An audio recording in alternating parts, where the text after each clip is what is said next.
ప్రార్థన చేద్దాం. సన్నీ రవికిషోర్ యొక్క ఆత్మీయ తల్లిదండ్రులు మరి ఆశీర్వాదములతో ఈ మందిరాన్ని ప్రతిష్ఠ చేయాలని ప్రేమతో వారిని కోరుతూ వారికి అవకాశం అనేది చేయాలని కోరుతున్నాం.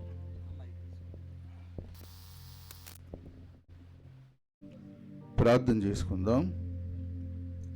పరలోకమందున్న మా ప్రియ పరమ తండ్రి, మీ పరిశుద్ధమైన నామానికి స్తోత్రాలు స్తోత్రాలు స్తోత్రాలు. సకలాశీర్వాదముల కారణభూతుడగు మా ప్రియ ప్రభువా, సర్వశక్తి సంపన్నుడగు దేవ, కృపాసత్య సంపూర్ణుడా, దీర్ఘశాంతుడా, దయాదాక్షిణ్య పూర్ణుడా, మీకు స్తోత్రాలు. మీ మహాకృపా కనికరాన్ని బట్టి, మీ అపారమైన ప్రేమను బట్టి గతించిన దినాలన్నింటిలో మమ్మల్ని కాచి కాపాడి సజీవం క్షేమం గుంచారు. శాశ్వతమైన ప్రేమతో నేను నిన్ను ప్రేమిస్తున్నాను కనుక విడివక నీ ఏళ్ల కృప చూపుచున్నానని మీరు చెప్పిన మాటను బట్టి అదే శాశ్వతమైన ప్రేమతో మా ఏళ్ల కృప చూపించారు. నేటి వరకు మమ్మల్ని అందరినీ సజీవంగా క్షేమంగా ఉంచారు. ఈ రాత్రికాల సమయంలో నీ ప్రియ దీనదాసుడు రవికిషోర్ జ్ఞాపకం చేసుకుని ఈ ప్రాంత ప్రజలందరినీ కూడా నాయన మీ రాజ్యానికి సిద్ధపాటు చేయడానికి, మీ రాజ్యంలో చేర్చడానికి, మీ బిడ్డలుగా వారిని సిద్ధపరచడానికి మీ అనాదికాల సంకల్పం ఏర్పాటు ఉద్దేశంలో నీ కుమారుని ఏర్పాటు చేసుకుని నాయన అబ్రహాముకి స్థలాన్ని చూపించినట్లుగా నీ కుమారునికి స్థలాన్ని చూపించి అబ్రహాము ఖానాన్ని నడిపించినట్లుగా నీ బిడ్డను కూడా ఈ ప్రాంతానికి నడిపించి నాయన మీరు చేసిన మేళ్ళు మహోపకారాలను బట్టి మీ స్తోత్రాలు స్తుతులు చెల్లిస్తూ ఉన్నాం. ఎవరు నశించడం మీకు ఇష్టం కాక అంతటా అందరూ మారు మనసు పొందాలన్న ఉద్దేశంతో మీ ప్రియకుమారుడు మా ప్రభు అయిన యేసుక్రీస్తు ప్రభు వారి యొక్క కార్చిన రక్తం ఏ ఒక్క బొట్టు కూడా వ్యర్థం కాకూడదన్న ఉద్దేశంతో ఆయన ఉద్దేశంలో ఉన్న వారిని అందరినీ కూడా రక్షించడానికి మీరు ఏర్పాటు చేసి ఇచ్చినటువంటి గొప్ప పరిచయను బట్టి మీకు స్తోత్రాలు చెల్లిస్తున్నాం.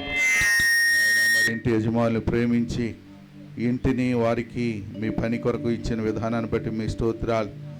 నాయన మరి కింద కొంతకాలం జరిగించడానికి సహాయం చేశారు, పనిని విస్తరింప చేశారు, సరిహద్దులు విశాలపరిచారు.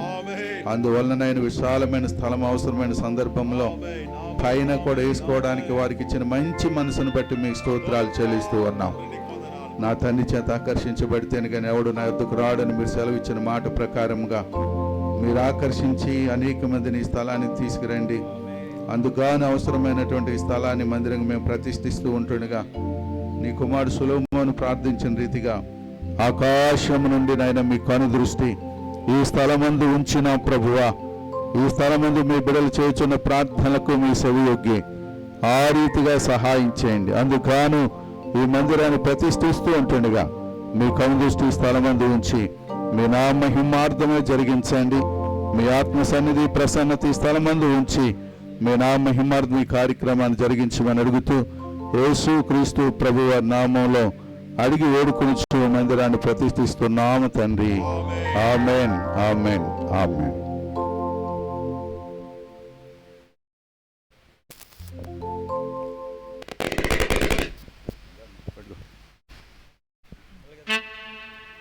తండ్రి యొక్కయు జయ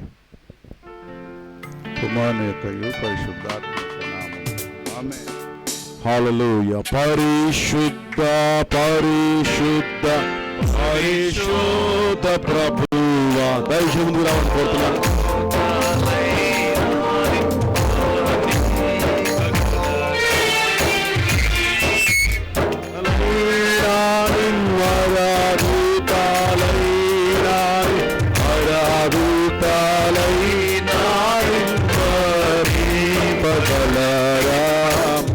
ఈ సమయంలో ప్రార్థన చేద్దాం. హల్లెలూయా.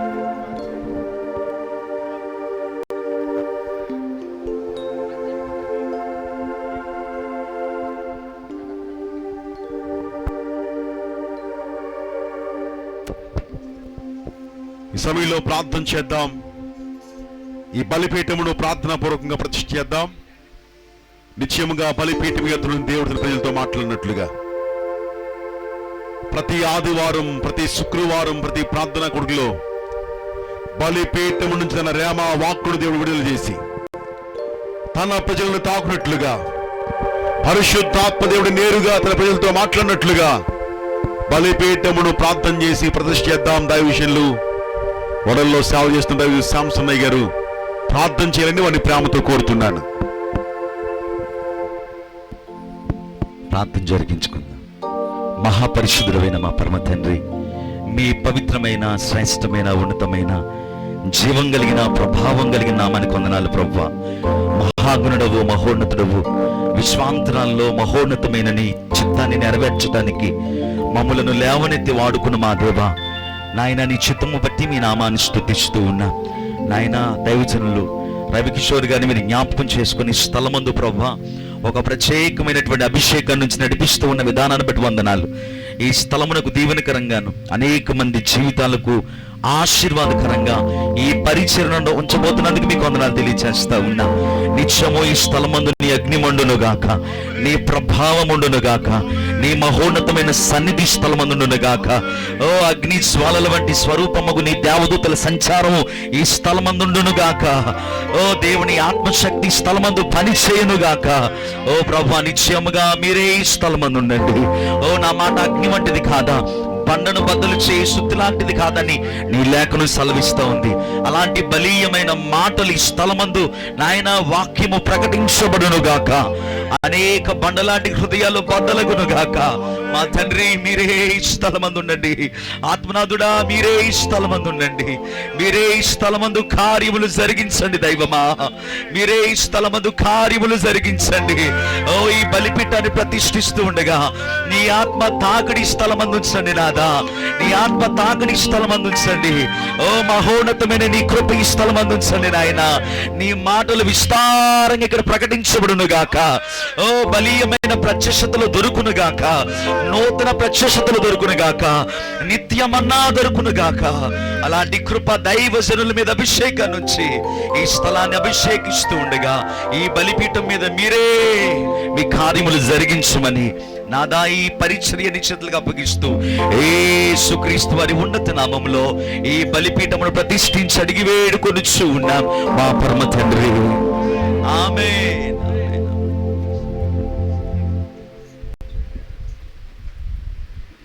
ఈ సమయంలో దైవజనులు మరి మీకు వేయబడిన కుర్చీల్లో మీరు కూర్చోని కోరుతున్నాను. విశ్వాస బృందం అందరూ కూడా దయచేసి ముందు నుంచి కూర్చోవాలని ప్రేమతో కోరుతున్నాను. రండి తల్లి, రండమ్మా. దయచేసి కింద ఉన్న వాళ్ళందరూ కూడా పైకి రావాలని ప్రేమతో కోరుతున్నాను.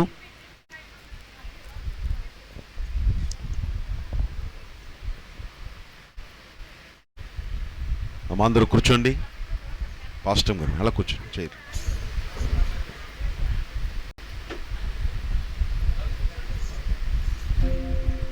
అమ్మ ముందుకు వచ్చేయండి.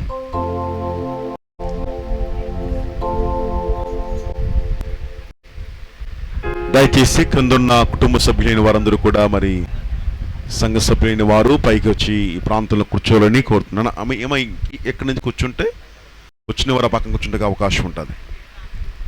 నానా తల్లి అది అడ్డంగా ఉంటుంది కదా, ఎవరు రావడానికి ఉంటుంది. ఈ పక్క వచ్చిందని ఇలాగ వచ్చింది నాన్న.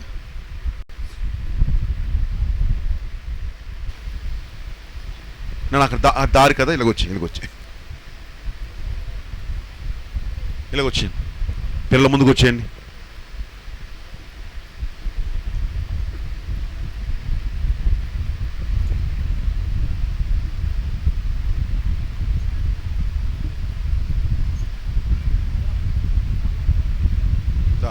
ఎలా వచ్చిన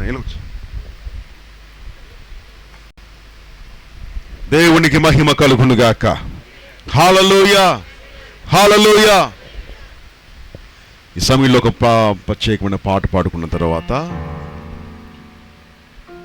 దైవజనులు సుష్మా సామ్యూల్ గారు, సల్మాన్ గారు, శాంసన్ గారు వచ్చి ఒక ప్రత్యేకమైన పాట పాడతారు.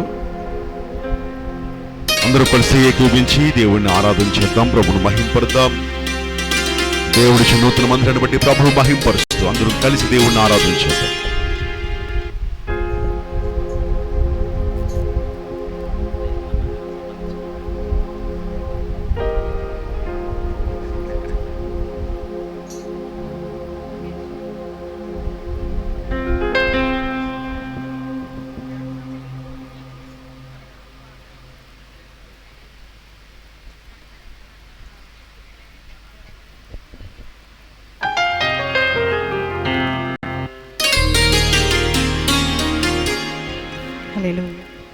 Praise the lord. కూడి వచ్చిన మీ అందరికీ ప్రభు పేరిట వందనాలు. అలాగే వేదికని అలంకరించిన పరిశుద్ధ దైవజనులకు ప్రభు పేరిట వందనాలు. మమ్మల్ని ఇక్కడికి ప్రేమతో ఆహ్వానించిన సన్నీ మా ప్రియ తమ్మునికి కూడా ప్రత్యేకమైన వందనాలు చెల్లించుకుంటున్నాను. హల్లెలూయా.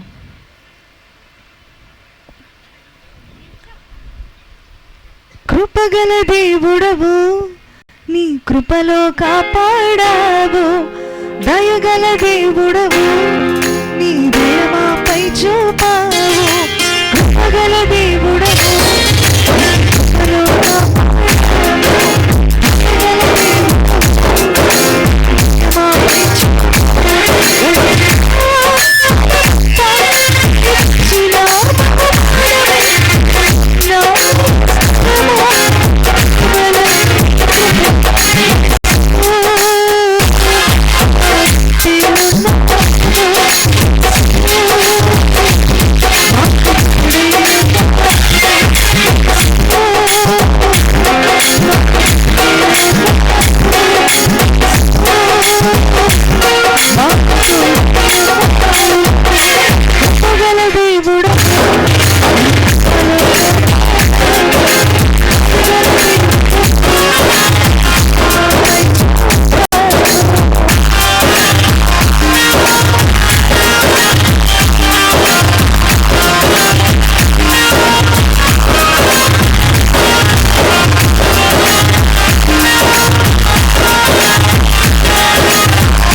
తర్వాత దైవజనులు సన్ని రవికిషోర్ వారి సాక్ష్యాన్ని పంచుకోవాలని వారిని ప్రేమతో కోరుతూ అందరూ లేచిన పడి ఈ రాత్రికాల సమయంలో పరిశుద్ధాత్మదేవుడు తన బలమైన కార్యాలు ఈ ప్రాంతంలో జరిగిస్తున్నందుకై అందరం కలిసి దేవునికి స్తోత్రాలు చేస్తూ ప్రభువును మహింపరుద్దాం. హల్లెలూయా హల్లెలూయా. అందరూ కళ్ళు మూసుకుని దేవునికి స్తోత్రాలు చేయండి. అందరం ప్రభువును మహింపరుద్దాం. సన్ని రవికిషోర్ గారిని మరి ఈ స్థలంలో ఉండాలని ప్రేమతో కోరుతున్నాను. అందరూ సర్వైతరు ఒకసారి యేసయ్యకి స్తోత్రం అని చెప్పండి. ఒకసారి యేసయ్యకి వందనాలు చెప్దాం. ఒకసారి హల్లెలూయా. యేసయ్యా యేసయ్యా యేసయ్యా యేసయ్యా. హల్లెలూయా హల్లెలూయా.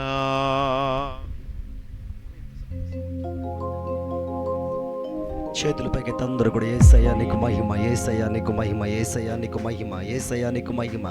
ఒక్కసారి కళ్ళు మూసుకొని అందరూ రెండు చేతుల పైకెత్తి స్తోత్రాలు చెల్లిద్దాం. యేసయ్యా నీకు మహిమ, యేసయ్యా నీకు మహిమ, యేసయ్యా నీకు మహిమ. పరిశుద్ధాత్ముడా నీకు మహిమ. ఈ స్థలమంతా ఆవరించండి, ఈ స్థలమంతా ఆవరించండి. పరలోక తండ్రి, ఈ స్థలమంతా నీ దైవిక శక్తి ఉంచండి, ఈ స్థలమంతా నీ దైవిక ప్రసన్నతతో నింపండి. ఒకసారి రెండు చేతులు అందరు కళ్ళు మూసుకుని రెండు చేతులు పైకెత్తి thank you holy spirit, thank you holy spirit, thank you holy spirit.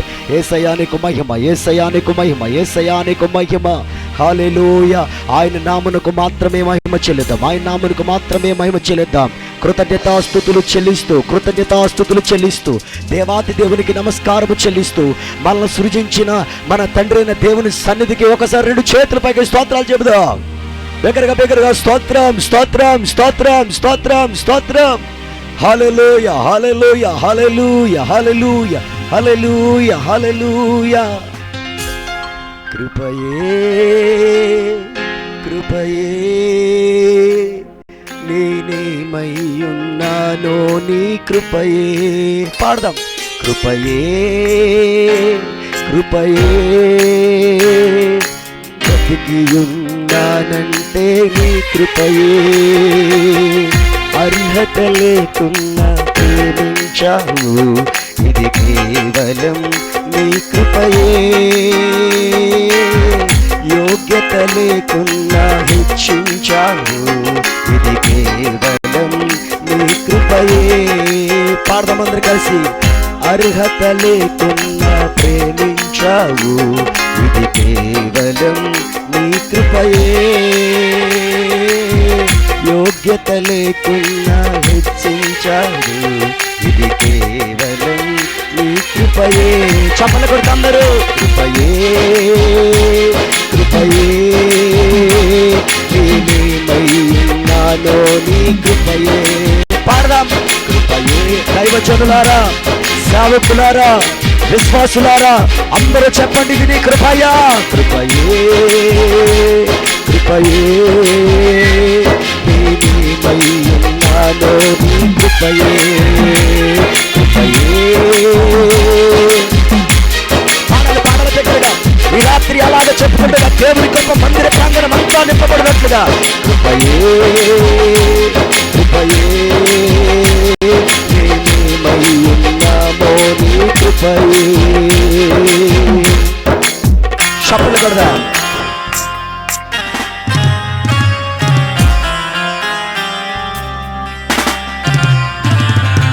చప్పట్లు కొడుతూ అందరూ కూడా ఒకసారి దేవుడు మన ఎడల విస్తరింప చేసిన కృపను జ్ఞాపకం చేసుకుందాం. కృప చేతే మీరు రక్షించబడి ఉన్నారు, కృప చేతే మనల్ని రక్షించుకున్నాడు యేసయ్య. ఆయన వైపు చూస్తూ చప్పట్లు కొడుతూ దేవుని కనపరచండి. Thank you lord.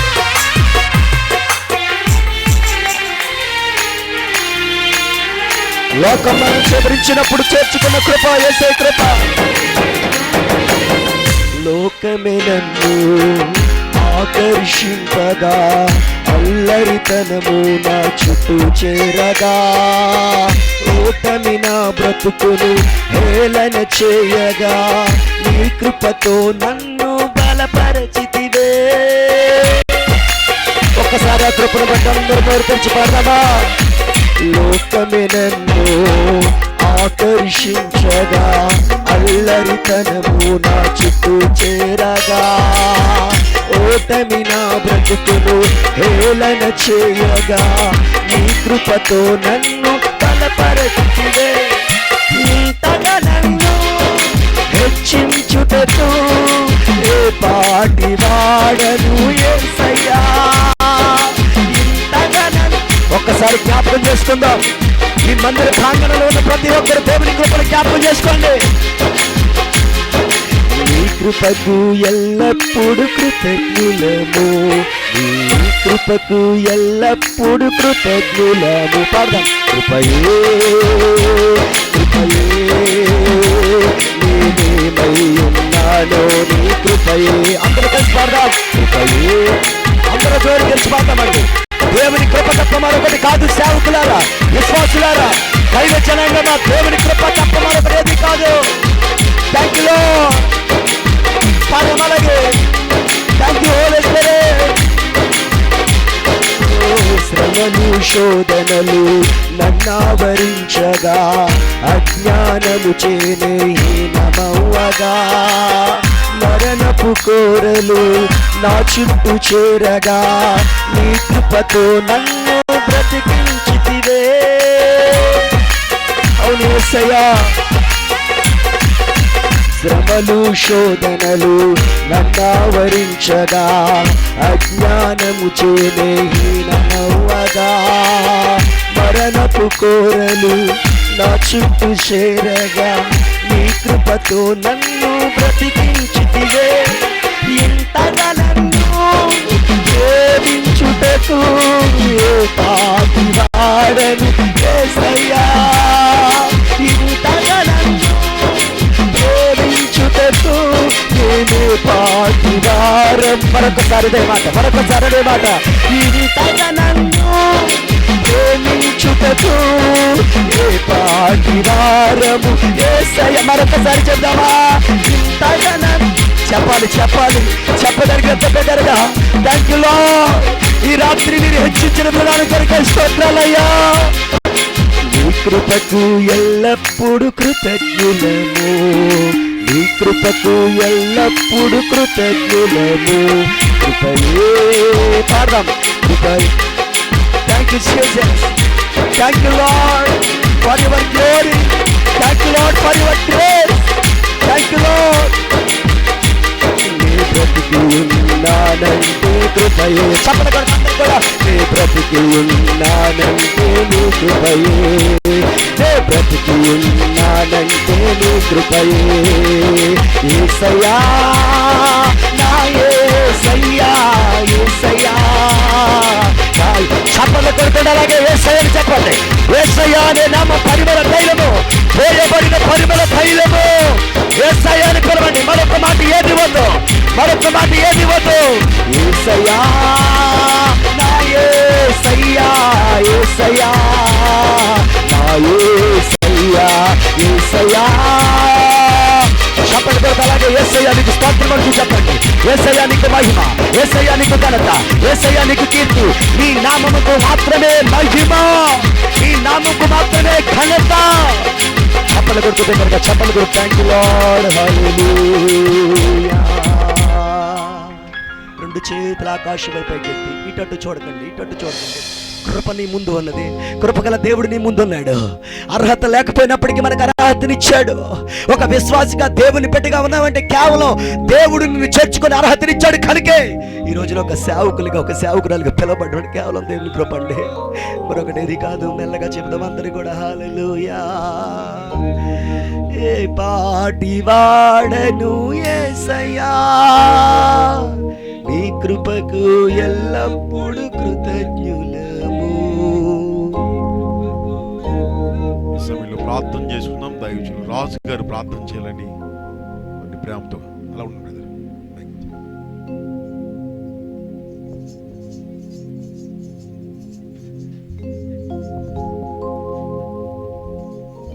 ప్రార్థన చేసుకుందాం. సర్వోన్నతుడ, మహోన్నతుడ, నీకు వందనాలు, స్తోత్రం తండ్రి. కృప కలిగిన దేవా, మా యేసుక్రీస్తు ప్రభువా, ఈ నూతన మందిరంలో తండ్రి దేవా ఇప్పటి వరకు తండ్రి నీ పరిశుద్ధాత్మ సహాయం వల్ల తండ్రి చేయబడిన ప్రతి కార్యక్రమాన్ని బట్టి నీ కొందనాలు స్తోత్రాలు తండ్రి. అయ్యా, ఇంతమంది సేవకుల మధ్యలో తండ్రి దేవదూతల వంటి ఆరాధన ఇక్కడ జరగడానికి నీ కృప దయచేశారు తండ్రి. ఈ మందిరం అంతా నీ మహిమ చేత తండ్రి, నీ శక్తి చేత మీరు ఆవరించి ఉన్నారని మేము నమ్ముతూ ఉన్నాం తండ్రి. నీ కొందనాలు స్తోత్రాలు తండ్రి. పరిశుద్ధాత్మ దేవ తండ్రి, ఈ యొక్క సమయంలో జరగబోతున్న ప్రభు తండ్రి అయ్యా కార్యక్రమం అంతా కూడా మీకు అప్పగిస్తూ ఉన్నా తండ్రి. మీరే అధ్యక్షులుగా ఉండండి, మీరే మాతో మాట్లాడండి, బలపరచండి. నీ బలమైన వాక్కు చేత నా ప్రభా ప్రతి బిడ్డని నింపి తండ్రి అయా గృహాలకు పంపిస్తారని నమ్ముతూ నజరేయుడైన యేసయ్య నామమునందు ప్రార్థించి అడిగి వేడుకుంటున్నాం తండ్రి. ఆమేన్.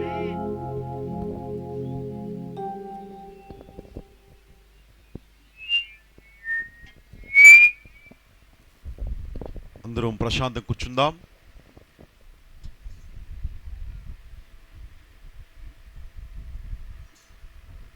దేవుని ఘనమైన పరిశుద్ధమైన నామమునకు మహిమ ఘనత ప్రభావములు తెలియజేస్తూ అందరం కలిసి దేవునికి స్తోత్రాలు చేద్దాం ఒకసారి.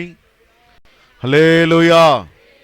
ఇంతవరకు ఆరాధన నడిపించిన దైవజనులు ఎలీషా గారికి అలాగే కరుణ్ కుమార్ గారికి వందనాలు తెలియజేస్తున్నాం. ప్రార్థించిన దైవజనులు రాజు గారికి వందనాలు తెలియజేస్తున్నాం. ఈ సమయంలో దైవజనులు రాంబాబు గారు మార్తలో అద్భుతమైన సేవను జరిగిస్తున్నారు. అలాగే శాంసన్ గారు వడల్లో అద్భుతమైన పరిచయం చేస్తున్నారు. వారు ఒక 5 నిమిషాలు వారు శుభాలు పలకాలని ప్రేమతో పలుకుతున్నాను, తెలియజేస్తున్నాను. ఆ తదుపరి దైవజనులు సన్ని రవికిషోర్ గారు వారి యొక్క సాక్ష్యాన్ని పంచుకున్న తర్వాత వారి యొక్క ఆత్మీయ తండ్రి గారు శామ్యూల్ గారు దేవుని వాక్యాన్ని మనకు అందించిన తర్వాత మనం మరి ఈ కార్యక్రమాన్ని మనం ముగించుకుందాం. దైవజనులు రాంబాబు గారు మొదటిగా ఈ పరిచయను ఉద్దేశించి వారి యొక్క శుభవచనాలు తెలియపరచాలని వారిని ప్రేమతో కోరుతున్నాను.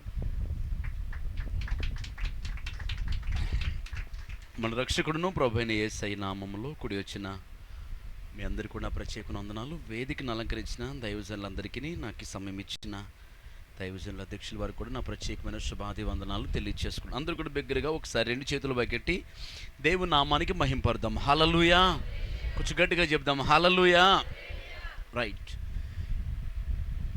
పరిశుద్ధమైన మందిరము దేవుడి మందిరము కనుకనే ఈ దేవుని యొక్క మందిరాన్ని గురించి సొలొమోను ఒక అద్భుతమైన ప్రార్థన చేసినట్లుగా మనం 2వ దినవృత్తాంతాల గ్రంథాల్లో చదువుకుంటాం.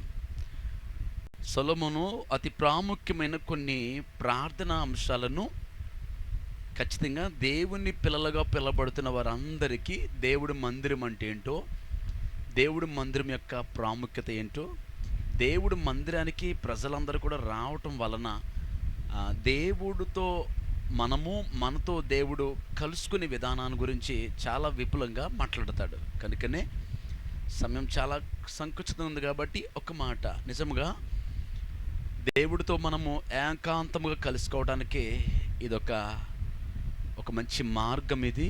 కనుకనే ప్రతి సందర్భంలో కూడా ఒకవేళ ఇక్కడ మందిర క్రమములు బుధవారం జరుగుతాయా, శుక్రవారం జరుగుతాయో, శనివారం జరుగుతాయో, ఆదివారపు ఆరాధనలు జరుగుతాయి.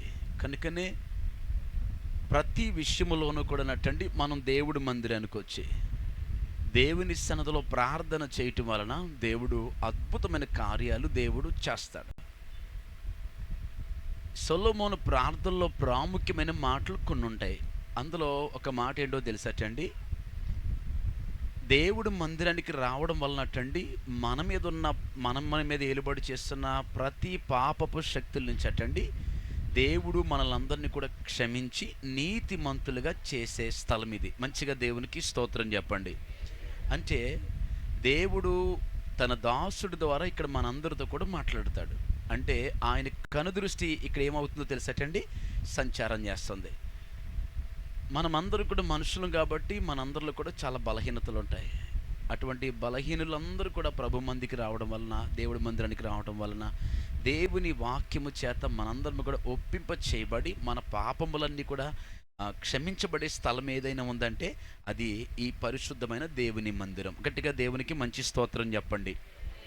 కాబట్టి ఇక కొంచెం ఎదరికొచ్చేటికి అదే సొలొమోను 2వ ప్రార్థన చేస్తాడు. ఏంటో తెలుసటండి, ఈ దేవుడి మందిరము ఎలాంటిదో తెలుసటండి, మన పక్షముగా ఆయన నిలబడి మనకి న్యాయము తీర్చే స్థలం అట్టిది. మంచిగా దేవునికి స్తోత్రం చెప్పండి. అంటే లోకంలో నుండి ఎక్కడ తిరిగినా మనకి ఒకవేళ న్యాయము జరగదంటే జరగదు. కాబట్టి మనకైనా సరే, మన కుటుంబంలో ఉన్న ప్రతి ఒక్కరికైనా సరే, ఎవరితోనైనా సరే మనకి న్యాయము జరగాలి అంటే అతడు ఎవరి తట్టు తిరగాలో తెలుసటండి, దేవుడు తట్టు, దేవుడు మందిరం తట్టు తిరిగితే. కాబట్టి ఒక అద్భుతమైన కార్యం ఏంటో తెలుసటండి, ఇక్కడికి వచ్చిన వారిని దేవుడు ఏమాత్రం వట్టిగా విడిచిపెట్టే దేవుడు కాదు. మన ఎడల దేవుడు అటండి ఖచ్చితంగా ఏం చేస్తాడు తెలుసటండి, న్యాయం చేసే దేవుడు అటండి. మంచిగా దేవునికి స్తోత్రం చెప్పండి. ఇంకా కొంచెం ఎదురుకి వెళ్ళబడికి నా మాటలు ముగిస్తాను. సొలొమోను మరొక ప్రార్థన చేస్తాడు. ఏవైతే మనం కోల్పోయామో ఆ కోల్పోయిన వాటినన్నిటిని అటండి మరలా మనం తిరిగి పొందుకునే స్థలం ఏదైనా ఉంది అని అడిగితే అది దేవుని మందిరం అటండి. నిజముగా మనం చాలా కోల్పోతున్నాం. దేని విషయంలో తెలుసటండి, దేవుడు మందిరానికి రాకపోవటం వల్ల మందిరాన్ని చాలా చులకనగా చూడటం, తక్కువగా చూడటం. ఇవాళ ఫ్యాషన్ ఏమైపోయిందో తెలుసటండి, పాస్టర్ గారు మందిరానికి రావట్లేదు ఏంటమ్మా అని అడిగితే ఆ కింద కూర్చోలేకపోతున్నానండి, కుర్చీలు వేసిన సంఘానికి వెళ్ళిపోతున్నానండి.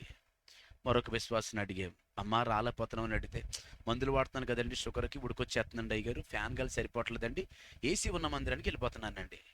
అంటే కింద కూర్చునే స్థాయి నుంచి కుర్చీలో కూర్చునే స్థాయి, కుర్చీలో స్థాయి నుంచి ఏసీలోకి వెళ్ళిపోయే స్థాయి. నిజంగా అంటున్నాను, ఒక మాట మీరు నమ్మండి, మందిరము చూడటానికి ఎలా ఉంది అనేది కాదు కానట్టండి, దేవుడు మనతో మాట్లాడుతున్నాడా లేదా అనేది మాత్రం ప్రాముఖ్యమైంది. మంచిగా దేవునికి స్తోత్రం చెప్పండి, కొంచెం గట్టిగా చెప్పండి. కాబట్టి సుందరమైన దేవాలయంలో దేవుడు ఉంటాడండి, ఎయిర్ కండిషన్లో దేవుడు ఉంటాడండి, అద్భుతంగా అక్కడ ఉంటాడండి, స్క్రీన్లు అండి, ఇయ్యండి కాదటండి. యేసయ్య అంటాడు కదా, చిన్నమందా భయపడకండి. ఖచ్చితంగా ఒక మంచి దైవజనుడిని దేవుడి ప్రాంతానికి పంపించాడని నేను నమ్ముతాను. ఎందుకని అడిగితే ఒక మంచి ప్రార్థనా పరుడు. ఒకనొక దశలో మేమన్నా కొంచెం సరదాగా మాట్లాడుకుంటాం, కానీ మీ పాస్టర్ గారు ఎప్పుడు కూడా ఏం మాట్లాడారో తెలుసటండి, అసలు సరదాగా కూడా మాట్లాడు. ఒక మంచి దైవజనుడు. ఆ దైవజనుడు ఎప్పుడు కూడా దేవునితో పోరాడుతున్నాడు కనుకనే దేవుడు సముఖంలో ఎక్కడ నిలబడతాడు కనుకనే ఖచ్చితంగా మన పాపములన్నీ కూడా క్షమించబడే స్థలం ఇది. రెండోది, మనకి న్యాయము తీర్చే స్థలం ఇది. మనం ఏవైతే కోల్పోతున్నామో వాటన్నిటి నుంచి తిరిగిచ్చే స్థలము కనుకనే, దేవుడు మనతో కలుసుకునే స్థలము కనుకనే అతి సుందరమైనది ఈ మందిరము. కనుకనే సమస్తమైన జనులకు ఇదేంటో తెలుసటండి, ప్రార్థన మందిరం. కనుకనే అనేకులు ఈ మందిరానికి వస్తున్న వారికి నేను దైవజనుడిగా చెప్తున్నాను, మీరు వచ్చి మీరు బలపడి, నశించిపోతున్న ఆత్మలో చాలా ఉన్నాయి కనుకనే వాళ్ళందరికీ ఈ మందిరాన్ని మీరు ఏం చేయాలో తెలుసటండి, చూపించాలి. గట్టిగా మంచిగా దేవునికి స్తోత్రం చెప్పండి, హల్లెలూయా. కనుకనే దేవుడితో మనం ముఖాముఖిగా కలుసుకునే ఈ స్థలము చాలా పరిశుద్ధమైనది, చాలా పవిత్రమైనది. ఈ స్థలముకు వచ్చిన వాళ్ళు నిజంగా నేను చెప్తాను, హృదయపూర్వకంగా చాలా దీవించబడతారు. వాళ్ళు దేవునికి చాలా దగ్గరగా చేయబడతారు కనుకనే ఇటువంటి మందిరం కలిగిన వారందరూ ధన్యులు. కాబట్టి రాగల దినాలలో మీరు అనేక మందికి ఈ మందిరాన్ని ఏం చేయాలో తెలుసండి, పరిచయం చేసి ఒక యెరూషలేము మహాపట్నముగా రాగల దినాలలో మార్చబడాలని నేను కోరుకుంటూ ఈ కొన్ని మాటలు దేవుడి వెనుకల్లో దీవించునుగాక. తక్కువ సమయంలో చక్కని శుభాలు తెలియజేసిన దైవజనులకు వందనాలు తెలియజేస్తున్నాను. అలాగే దైవజనులు శాంసన్ పాల్ గారు కూడా వారి యొక్క శుభవచనాలు తెలియపరచడం వారిని ప్రేమతో ఆహ్వానిస్తున్నాను. Praise the lord. ఈ మంచి సమయాన్ని ఇచ్చిన దైవజనులకు ప్రత్యేకమైన వందనాలు. ఇక వేదికను అలంకరించినటువంటి ఆత్మీయ దైవజనులు సామ్యుల్ గారికి, ఇక్కడ ఉన్నటువంటి దైవజనులందరికీ కూడా ప్రభు పేరిట వందనాలు. నేను చాలా సంతోషిస్తూ ఉన్నటువంటి సందర్భం ఏదైనా ఉంది అని అంటే, రవికిషోర్ గారు ఈ స్థలమందు ఒక ఉన్నతమైన దేవుని సంకల్పాన్ని నెరవేర్చబోతున్నారు. అది అనేకులకు దీవెనకరంగా మార్చబడబోతా ఉంది. దాన్ని బట్టి ప్రభువుకి మహిమ కలుగును గాక. ఒకసారి మన రెండు చేతుల ఆకాశం వైపు చాపి మనం బిగ్గరగా ప్రభునామాన్ని కనపరుద్దాం. హల్లెలూయా, హల్లెలూయా, హల్లెలూయా. ఈ స్థలమందు యెహోవా కనుదృష్టి ఉంది. యెహోవా మందిరమును గుర్చినటువంటి ప్రస్తావనలు బైబిల్లో చాలా ఉన్నాయి, కానీ చాలా పర్యాయాలు ప్రభు మాట్లాడిన మాట అది నేనుండు స్థలము అని, అది యెహోవా నివాస స్థలము అని, యెహోవా కనుదృష్టి ఉండే స్థలము అని. యెహోవా కనుదృష్టి మాత్రము కాదు, ఆయన మహిమ ఉండు స్థలము అని, ఆయన ప్రసన్నత ఉండు స్థలము అని. ఈ స్థలమందు ఎందుకు ఆయన కృపను విస్తరింపచేస్తూ ఉన్నాడు, ఎందుకు ఆయన కనుదృష్టి స్థలమందు ఉందంటే తన ప్రజలను తయారు చేయుటకు. ఆమేన్. తన ప్రజలను బలపరచుటకు, తన ప్రజలను ఆయన సాంపథ్యమును, ఆయన రక్తమిచ్చి కొన్నటువంటి సాంపథ్యాన్ని ప్రభు తన వధువును సిద్ధపరచుటకు. నాకు ఒక మాట గుర్తొచ్చింది. ఇదొక చిన్న గది లా ఉంది, చిన్నదే కానీ ఇక్కడ నేను నమ్ముతూ ఉన్నాను, విశ్వసిస్తూ ఉన్నాను. ఇది చిన్నదే కానీ ఇక్కడ ఉన్న దేవుడు గొప్ప దేవుడు, పెద్ద దేవుడు. ఈ స్థలమందు అద్భుత కార్యాలు ప్రభు చేయునుగాక. యోవేలు గ్రంథంలో ఈ మాట మాట్లాడాడు 2వ అధ్యాయంలో. పెండ్లి కుమారుడు అంతఃపురంలోంచి వస్తాడు, పెండ్లి కుమార్తె గదిలో నుండి రావాలి అని. ఈ గది అన్న చోట హెబ్రీ పదం చెడర్ అనబడినటువంటి పదం వాడబడింది. ఈ చెడర్ అనబడిన పదానికి అర్థం ఏమిటి అనంటే తయారగు స్థలము అని అర్థం వస్తుంది. తయారు అగు స్థలము. నేను నమ్ముచున్నాను ఈ స్థలమందు దేవుని వధువు సంఘాన్ని దైవజనుడు రవికిషోర్ గారు ఈ స్థలమందు ఉన్నతమైనటువంటి తన దేవుని సంఘాన్ని బలపరిచి ఆయనకు అప్పగించబోతా ఉన్నారు. గట్టిగా ఆమేనని చెప్దాం. రాబోవు దేవుని మహిమార్థమై ఈ స్థలమందు ఆయన సంఘము తయారగునుగాక. దీవెనకు అర్హులు ఈ స్థలమందు ఉందురుగాక. యెహోవా ఈ స్థలమందు ఉంటాడు, ఆయన కన్నులు ఈ స్థలమందు ఉంటాయి. ప్రభు అయిన యేసుక్రీస్తు వారు ఆయన సిలువలో రక్తము కార్చి ప్రాణం పెట్టి తన సంఘాన్ని కొన్నటువంటి ఆయన సంఘం ఈ స్థలమందు నిశ్చయముగా దీవించబడబోతా ఉన్నారు. దేవునికి మహిమ కలుగునుగాక. దేవుడు ఈ స్థలాన్ని, ఈ మాటని చెప్పడానికి ఇష్టపడతా ఉన్నాను. ఇక్కడ ఎవరుంటారు అని అంటే దేవుని ఆత్మ ఉంటుంది. ఆమేన్. దేవుడి ఆత్మ ఉంటుంది, దేవదూతల పరిచర్య ఉంటుంది, దేవుని మహిమ కార్యాలు ఈ స్థలమందు జరగబోతా ఉన్నాయి. ఒకసారి అలాగే సంఘము, చర్చ్, ఏ చర్చ్, ఈ చర్చ్కి ఏమని పేరు పెట్టారు? జీజస్ రాఫా చర్చ్ అని రవికిషోర్ గారు పేరు పెట్టడం జరిగింది.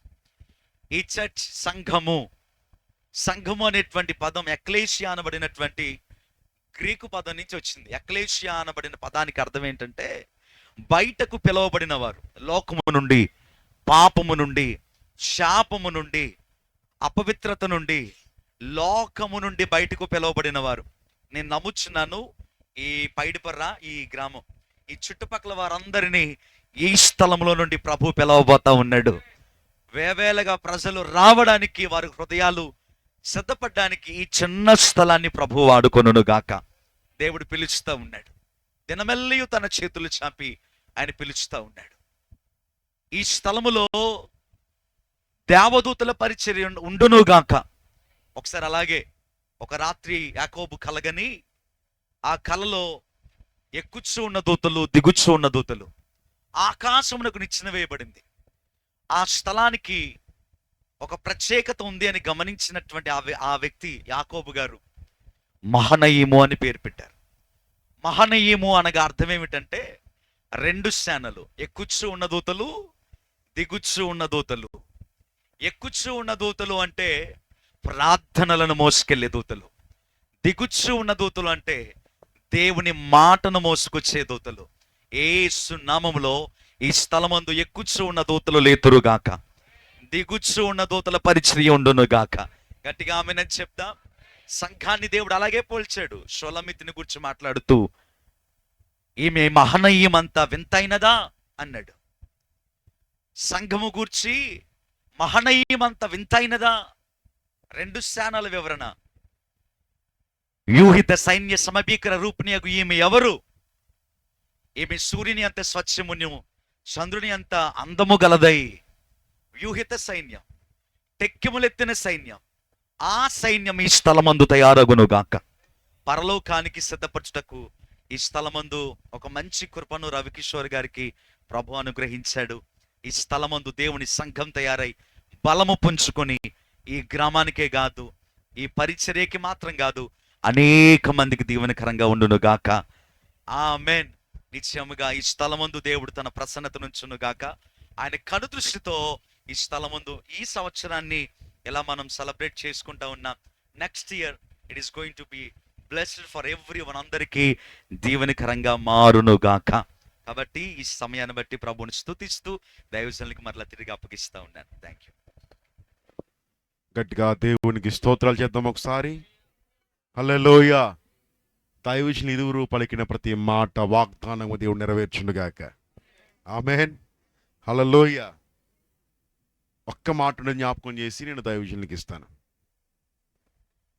బైబిల్లో నిర్గమాకాండంలో హోరేబు పర్వతం కనబడుతుంది 3వ అధ్యాయంలో. అక్కడ మోషే తనకి దగ్గరలోనే మందను మేపుచున్నప్పుడు ఆ హోరేబు పర్వతం మీద ఒక దృశ్యాన్ని మోషే చూస్తాడు. అక్కడ ఒక విచిత్రమైన సంఘటన జరుగుద్ది. అది మోషేను బహుగా ఆకర్షిస్తుంది. ఆ పొద కాలిపోతుంది, మండిపోతుంది, కానీ కాలిపోతలేదంట. ఆ చిత్రాన్ని చూడగానే మోషే అడుగులు కొండవి పడ్డాయి. కొండ సమీపానికి రాగానే దేవుడు మాట్లాడడం ప్రారంభించాడు. దేవుడు మాట్లాడుతుండగానే మోషేను తయారు చేసి పంపించాడు. ఇక్కడ విషయం ఏంటంటే, ఇక మోషే ఎవరు అంటే గనక దేవుడు ఏర్పరచుకున్నవాడు. మగవారందరూ చనిపోతున్న వేళ మోషేకి దేవుడు బ్రతికించుకున్నాడు తన పని కొరకు. మోషే దేవుని బిడ్డ. అయితే కొన్ని పరిస్థితుల వల్ల మోషే దేవునికి దూరం అయ్యాడు. కానీ మోషే దేవునికి దూరమైన హోరేబు పర్వతం లాంటి ఒక పర్వతం మోషేను ఆకర్షించింది. నేనేమంటున్నానంటే, ఉన్నోళ్ళందరూ మనోళ్ళే, కానీ ఎక్కడో దారి తప్పారు. ఖచ్చితంగా ప్రతి మందిరం హోరేబు పర్వతంలాగా ఉంటే గనక మోషేలాగా బయట తిరుగుతున్న వారందరూ మందిరం దగ్గరికి రావాలి. ఏంటా విచిత్రమని రావాలి. ఎలా చెప్పాలి అంటే గనక, మేడగది మీద పెంతుకొస్తూ దినమందు దేవుని ఆత్మను పొందుకొనగా అనేక మందిని వింతేంటో చూద్దామనొచ్చిన వారి అందరిలో దరిదాపు 3,000 మంది బాప్తీసులు పొందారు. నిశ్చయముగా ప్రజలందరూ ఇక్కడికి పరిగెత్తుకొచ్చేలాంటి ఒక మహిమ కుమ్మరించబడాలి. ప్రజలందరూ ఏం జరుగుతుందా, ఆ విశేషం ఏంటి అని పరిగెత్తుకొచ్చే ఒక దైవికమైన అగ్ని ఇక్కడ ప్రకాశించాలి. ఖచ్చితంగా ఈ స్థలం అడుగుపెట్టిన ఏ ఒక్కరూ దేవుని ఆత్మ తాకబడకుండా ఈ స్థలంలో బయటికి వెళ్ళకూడదు. అలాంటి ఒక బలమైన కార్యం జరగాలని, అంత బలమైన ప్రార్థన జరగాలని మనసారా కోరుకుంటూ దైవజనుని హృదయపూర్వకంగా దీవిస్తూ ఆశీర్వదిస్తూ, నిశ్చయముగా దైవజనుడి ప్రాంతంలో ఒక శక్తివంతమైన ఒక దైవికమైన సేవ చేయట్లో తన దాసుని దేవుడు బలపరచాలని వారిని ఎంతగానో ప్రోత్సహిస్తున్న వారి ఆత్మీయ తండ్రి గారికి హృదయపూర్వకంగా వందనాలు తెలియజేస్తూ, అలాగే వారి కుటుంబ సభ్యులందరికీ కూడా నా అభినందనలు తెలియజేస్తున్నాను. ముఖ్యంగా దైవజనుడి వెనకాల చిన్న పరిచయం అయినప్పటికీ వారందరూ నిలబడి ఇస్తున్న సహకారం బట్టి విశ్వాస బృందం అందరికీ నా హృదయపూర్వక వందనాలు తెలియజేస్తున్నాను. మీరు నమ్మండి, మీరే ఈ సంఘానికి పునాదులుగా ఉంటారు. దీని మీద అనేక మంది ప్రభువుని నడిపించబోతున్నారు. హల్లెలూయ. విశ్వాసులారా, మీకు చెప్తున్న ఈ మాట, మీ ప్రార్థన పునాదుల మీద దేవుడు అనేక మంది నడిపించబోతున్నాడు. ఆమేన్. భవిష్యత్తులో ఈ సంఘం ఇలాగుండదు, అనేక మంది దేవుడు నడిపించబోతున్నాడు. దేవుడి సంఘాన్ని దీవించబోతున్నాడు. కాబట్టి దైవజనులు శామ్యులయ్య గారు దేవుని వాక్యాన్ని అందించక ముందు దైవజనులు సన్ని రవికిషోర్ గారు వచ్చి వారి యొక్క సాక్ష్యాన్ని పంచుకున్న తర్వాత దరిదాపు 9:30 అటు ఇట్లోనే ఈ కార్యక్రమాలు ముగించబడతాయి. మీ అందరికీ కూడా ప్రేమ బిందు కూడా సిద్ధపరచబడింది. కాబట్టి ప్రతి ఒక్కరు గమనించాలని ప్రేమతో కోరుతున్నాం. దైవజనులుగా మేము కూడా ఈరోజు ఈస్టర్ కార్యక్రమాలు కాబట్టి ఆల్మోస్ట్ అలసిపోయి ఉన్నాం. కానీ తమ్ముడిని కాదనలేక, మాట తీయలేక మేమందరం చాలా ప్రేమతో మరింత బలం పొందుకుని మరి వచ్చేసాం. కాబట్టి ఈ సమయంలో దైవజనుడు వచ్చి తన సాక్ష్యాన్ని పంచుకోవాల్సిందని ప్రేమతో కోరుతున్నాను.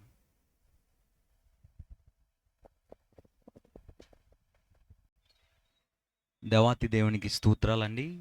సేవకులందరికీ కూడా నా హృదయపూర్వక వందనాలు తెలియజేస్తూ ఉన్నాను. మరి దేవాతి దేవుడు నన్ను ప్రేమించి, మరి నేను చిన్నప్పటి నుంచి కూడా మావయ్య గారి చర్చిలో సండే స్కూల్ కార్యక్రమాలు, యూత్ కార్యక్రమాలు దేవుని ఆత్మచేత చేస్తూ ఉన్న సందర్భాల్లో, మరి డిప్లొమా కంప్లీట్ అయిన తర్వాత 2 years మావయ్య గారు కూడా ప్రతిరోజు కూడా సువార్త దండయాత్రకు వెళుతూ ఉండేవాడిని.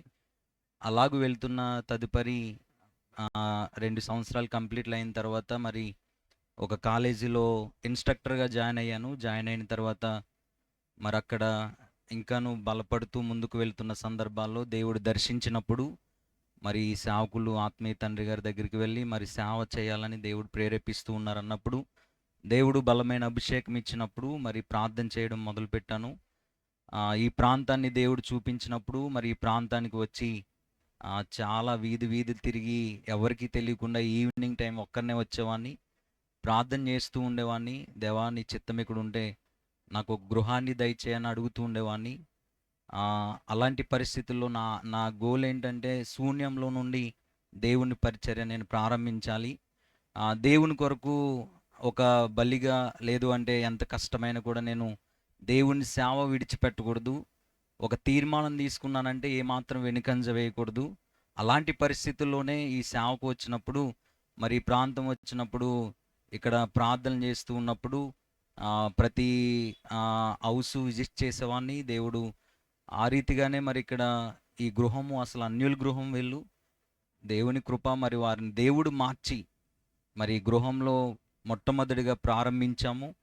కొద్దిమందిగా సుమారుగా ఒక 6 నెలలు నేను ఒకరితో వాక్యం చెప్పుకుంటూ, ఒక్కొక్కసారి ఒక్కరినే వాక్యం చెప్పుకుంటూ అలాగూ 6 నెలలు నేను ఇక్కడ పరిచర్య చేశాను. తదుపరి దేవుడు ఒకరిని ప్రేమించి మరి ఆ యొక్క కింద హాల్ సరిపోలేని సందర్భాల్లో దేవుడు నాకు ఇచ్చిన వాగ్దానాన్ని ఒకసారి మీ ఎదుట చదవాలని ఆశపడుతూ ఉన్నాను. యెషయా గ్రంథము 56వ అధ్యాయము 5వ వచనం మనం చదివితే, నా ఇంటను నా ప్రాకారములలోనూ ఒక భాగమును వారికి ఇచ్చేదను అని దేవుడు తన వాగ్దానం నాకు ఇచ్చాడు. అప్పుడు మరి ఆ రీతిగానే ప్రార్థన చేస్తూ ఉన్నప్పుడు మరి ఇక్కడ గృహాన్ని ఓనర్ని అడిగాను, పైన షెడ్ వేసుకుంటానండి, మందిరం కింద ఏర్పాటు చేసుకుంటాను, కింద హాల్ సరిపోవట్లేదు, చాలా ఇరుకుగా ఉందన్నప్పుడు మరి ఆయన మీ ఇష్టమమ్మ, మీరు ఏం చేయాలనుకున్నా చేయండి, ఇబ్బంది ఏం లేదు, చేసుకోండి, మీరు ఎన్ని సంవత్సరాలు ఉండాలన్నా కూడా ఉండండి. మధ్యలో చాలా ఇబ్బందులు వచ్చినాయండి, నేను కష్టాలు ఇప్పుడు చెప్పే పరిస్థితి కాదు ఇది, దేవుడు అభివృద్ధిని ఇచ్చాడు, దేవుడు ఆశీర్వాదం ఇచ్చాడు. కాబట్టి అలాంటి సందర్భాల్లో మరి వారి మనసు మార్చిన దేవుడు మరి ఈ యొక్క వెంటనే నా దగ్గర డబ్బులు కూడా లేవు, కానీ మరి నా తల్లిదండ్రులకి నేను చెప్పాలి కనుక వారికి వెళ్ళి చాలామంది స్థలం కొనుక్కోమన్నారు, చాలామంది అన్నీ చెప్తూ ఉన్నారు, కానీ నా దగ్గర అయితే కొనుక్కోవడానికి కానీ ముందుకు వెళ్ళడానికి కానీ నా దగ్గర అయితే ఏమీ లేవు. ఎందుకంటే నేను చిన్న ప్రైవేట్ జాబ్ చేసుకుంటాను. ఆ జాబ్ కూడా ఎందుకు చేస్తూ ఉన్నానంటే పరిచర్యకు చాలా మంచిగా ఉంటుంది, ఉదయం వెళ్ళి సాయంత్రం వచ్చి సాయంత్రం పరిచర్య చూసుకోవచ్చు. అందుకు అదే పరిస్థితిలో ఉండిపోయాను. దేవుడు నాకు చాలా స్కిల్స్ ఇచ్చాడండి. అలాంటి సందర్భాల్లో అక్కడే ఆగిపోవలసిన పరిస్థితి వచ్చింది. ఎందుకంటే పరిచర్య ముఖ్యము, పరిచర్య కన్నా గొప్పదేమీ లేదు. డబ్బు కూడా ఈ రోజు కాకపోతే రేపు దేవుడు నాకు ఏదో విధంగా అనుగ్రహిస్తాడు. ఈ లోకంలో లాజర్లా మనం బ్రతికినా పర్లేదు, కానీ దేవుని రొమ్మును ఆనుకునే పరిస్థితులు మనకు ఉంటాయి అని, అలాగనే కష్టమైన నష్టమైన కొన్ని సందర్భాల్లో చాలా ప్రతికూల పరిస్థితులైన ఇక్కడికి వచ్చిన తర్వాత ప్రతి నెల 3,000 రూపాయలు రెంట్ కట్టాలండి. అలాంటి పరిస్థితుల్లో దేవుడు సహాయం చేస్తూ అన్నయ్య వాళ్ళందరినీ నాకు సపోర్ట్ ఇచ్చాడు. సేవకులు నన్ను చాలా ప్రేమిస్తారు. చిన్నవాన్నైనా వారు పెద్ద సంఘాలు, వారి సంఘాల్లో వాక్యం చెప్పడానికి దేవుడు నన్ను పిలుస్తూ ఉంటాడు. అలాగున వారందరూ నన్ను చాలా వెన్నుతట్టి ప్రోత్సహించి ఈరోజు ఇక్కడ ఏ కార్యక్రమం జరుగుతున్న అన్నయ్య ఇలా రండి అంటే వాళ్ళు వెంటనే వారు చాలా, ఇక్కడ ఎవరు లేకపోయినా అన్న వాళ్ళు వచ్చి ఇక్కడ కనీసం వాళ్ళకి టీ ఇద్దామన్నా కూడా ఎవరు ఉండరు, కానీ అన్నవాళ్ళు వచ్చి ఏమీ ఆశించకుండా ఈ షెడ్ విషయంలో అయితే బౌడన్న అన్నయ్య దగ్గరుండి అవన్నీ కొని మెటీరియల్స్ కొని వారు చాలా వెన్నుతట్టి నన్ను ప్రోత్సహించారండి. అనేవాళ్ళు కాదు, అంతకుముందు శాంసన్ అన్న వాళ్ళ బెన్ అన్న వాళ్ళతో ఉండేవాడిని, వాళ్ళు చాలా ప్రోత్సహించేవారు. తర్వాత జాన్ బాబు గారు, అదేవిధంగా కోనాల పరిస్థితులు మావయ్య గారి నుంచి ఒక అడుగు ముందుకు వచ్చిన తర్వాత ఎవరు తెలియలేని ప్రాంతం వచ్చినప్పుడు మరి దేవుడు కొత్త సేవకులందరినీ కూడా పరిచయం చేశారు. వారందరూ ప్రతి క్షణం కూడా ప్రార్థన చేస్తూ ఉన్నారు. అట్టి రీతిగా వారికంటే ప్రాముఖ్యంగా ఇక్కడ అడుగు వేసినప్పుడు మరి తిమోతి గారు కానీ, ఇస్సాక్ గారు కానీ, ముత్యాలరావు గారు కానీ, నాగేశ్వరరావు గారు కానీ, శ్యామ్ గారు కానీ, వారెవ్వరు కూడా ఎప్పుడు కూడా నా మాట కాదనకుండా చాలా చిన్నవారిగా, నాకంటే చాలా చిన్నవారిగా ఏ పని చెప్పినా వారు చేస్తూ సంఘం పట్ల ఎంతో వారు సహాయం చేస్తూ ఉంటారు. కాబట్టి అట్టి రీతిగా ఇక్కడ ప్రారంభమైన ఈ సంఘ సేవ పరిచర్య దేవుడు విస్తరించిన విధానాన్ని బట్టి మరి కొద్ది మందిగా ప్రారంభించిన తదుపరి దేవుడు దీన్ని అంచెలంచెలుగా ఎదిగించాడు. కొద్దిమందిగా ఒక సమూహంగా ఏర్పాటు చేయబడ్డాం. ఆ తర్వాత మరి ఈ యొక్క మందిరము ప్రతిష్ఠ చేయాలన్న ఆలోచన వచ్చినప్పుడు మరి మా ఆత్మీయ తండ్రి గారి దగ్గరికి వెళ్ళినప్పుడు మరి ఆయన ఎంతగానో సంతోషించి మరి కార్యక్రమానికి మరి కుటుంబ సమేతంగా పాల్గొన్నారు. మరి మా ఆత్మీయ తండ్రి గారికి ప్రత్యేకమైన వందనాలు తెలియజేస్తూ ఉన్నాను. అదేవిధంగా అన్నయ్య వాళ్ళందరూ కూడా చాలా బిజీగా ఉంటారు. బౌడన్ అన్నయ్య అయితే ఈరోజు 2-3 వర్షిప్స్కి వెళ్ళి మళ్ళీ ఇక్కడికి అటెండ్ అయ్యారు. కాబట్టి అన్నయ్య వాళ్ళందరూ కూడా వాళ్ళకి ఆల్రెడీ 2-3 బ్రాంచెస్ ఉన్నాయి. ఆ ఈస్టర్ కార్యక్రమాలన్నీ చూసుకుని నేను చెప్పానని తప్పగా వారు అందరూ వచ్చారు. బౌడన్ అన్నయ్యకి మేమందరం ఒక టీమ్గా ఉంటూ ఉన్నాం. రాజు పాస్టర్ అన్నయ్యకి వీళ్ళందరికీ కూడా ప్రత్యేకమైన వందనాలు తెలియజేస్తూ ఉన్నాను. ఇంకనూ సేవ పరిచర్యలో నలిగిపోవాలని, యథార్థంగా నమ్మకంగా దేవుని పరిచర్య చేయాలని మీరందరూ కూడా అనుదినం ప్రార్థించాలని ప్రభుపేట మీకు తెలియపరుస్తూ, ఏదైనా మరిచుంటే దయతో నన్ను మన్నించమని ఈ చిన్న సాక్ష్యం దేవుడు దీవించునుగాక. దేవునికి మహిమ కలుగును గాక. ప్రతి పరిచర్య నిందల్లో, అవమానాల్లో, శోధనలో ప్రారంభించబడిందే. ఇక్కడ దైవజనులు మరి కోణాలు అద్భుతమైన సేవ చేస్తున్న మరి శామ్యూలయ్య గారు, వారు ప్రతి వారం వారు సువార్తకి వెళ్తూ ఉంటారు. వారి సేవ పరిచయలో ఎన్నో పరిస్థితులు గుండా వారు ప్రయాణం చేసి వచ్చారు. ఈరోజు మేమైతే మా తండ్రి గారి సేవను చేస్తున్నాం. మా చిన్ననాటి కాలంలో మాకు పెట్టి మా తల్లిదండ్రులు పస్తున్న రోజులు చాలా ఉన్నాయి. మా నాన్నగారు 2007లో చనిపోయారు. వారు చనిపోయిన దాకా ఖరీదైన వస్త్రం ఆయన ఈనాడు ధరించలేదు. దినాన్ని ప్రభు పరిచర్ని దీవించాడు, ప్రభు కృప చూపించాడు, ప్రభు ఆశీర్వించాడు. పరిచర్య ఎప్పుడు కష్టంలోనే ప్రారంభించబడుతుంది, కన్నీటితోనే ప్రారంభించబడుతుంది. ఒక మాటలో చెప్పాలంటే చచ్చేదాకా సేవకుడు కరుగుతూనే ఉండాలి, సంఘం వెలుగుతూ ఉండాలంటే. ఇది సేవకుడు పెట్టిన దేవుని నిబంధన. కాబట్టి ఈనాటితో శోధన లాగిపో, ఈనాటితో అవమానం లాగిపో, ఎప్పటికప్పుడు అవి రిఫ్రెష్ అవుతూ ఉంటాయి, అవి కొత్తవి అవుతూ ఉంటాయి.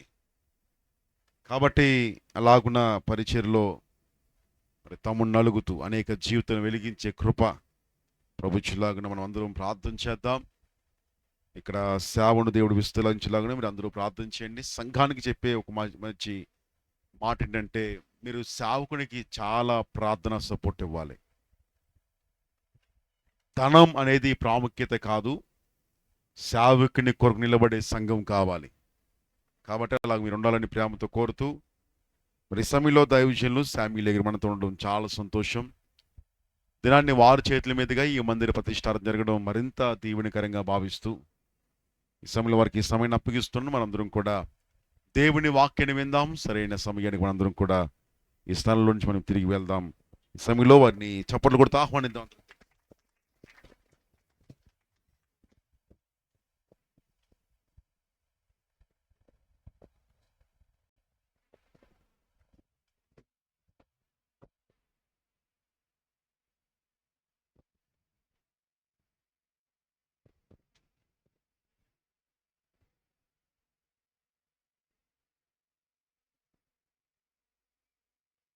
చిన్న శరణం పాడుకుని వాక్యంలోనికి వెళదాం. మహారాజుగా నా తోడువై నిలిచావు ప్రతి స్థలమునా, నా భారము నీవు మోయగా సులువాయే నా పయనము.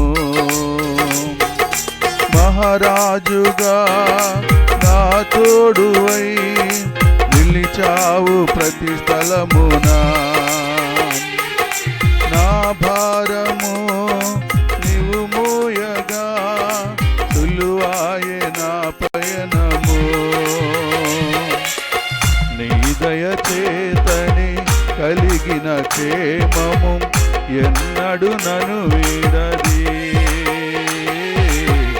నీ దయచేతని కలిగిన క్షేమము ఎన్నడు నను వీడదే. నీ సన్నిధిలో పొందిన మేలు తరగని సౌభాగ్యమే. నీ సన్నిధిలో పొందిన మేలు తరగని సౌభాగ్యమే. యేసయ్యా యేసయ్యా నీ కృపా చాలయ్యా. యేసయ్యా యేసయ్యా నీ ప్రేమే చాలయ్యా. యేసయ్యా యేసయ్యా నీ కృపా చాలయ్యా. యేసయ్యా యేసయ్యా నీ ప్రేమే చాలయ్యా. దేవుని నామానికి స్తోత్రము కలుగునుగాక. ఈ సమయంలో కొద్దిసేపు దేవుని యొక్క వాక్యాన్ని మనం జ్ఞాపకం చేసుకుందాం. అందుకుగాను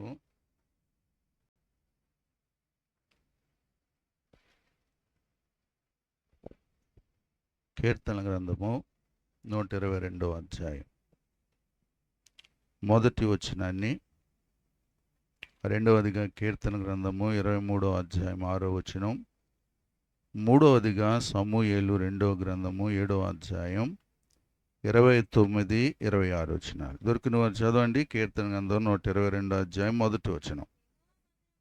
యెహోవా మందిరమునకు వెళ్ళుదమని జనులు నాతో అనినప్పుడు నేను సంతోషించి తిని. కీర్తన గ్రంథం 23వ అధ్యాయం 6వ వచనం. నేను బ్రతుకు దినములన్నీయు కృప 23వ అధ్యాయం 6వ వచనం. చిరకాలము యెహోవా మందిరములో నేను నివాసము చేసేదను. సమూయేలు 2వ గ్రంథం 7వ అధ్యాయం 29వ వచనం, 26వ వచనం. నా కుటుంబము నీ సన్నిధిని నిత్యము ఉండునట్లుగా స్థిరపరచుము. నీవు సెలవిచ్చి ఉన్నావు. నీ ఆశీర్వాదమునుంది నా కుటుంబము నిత్యము ఆశీర్వదించబడును. 26వ వచనం చదివారా? సైన్యములకు అధిపతియగు యెహోవా ఇశ్రాయేలునకు దేవుడై ఉన్నాడు.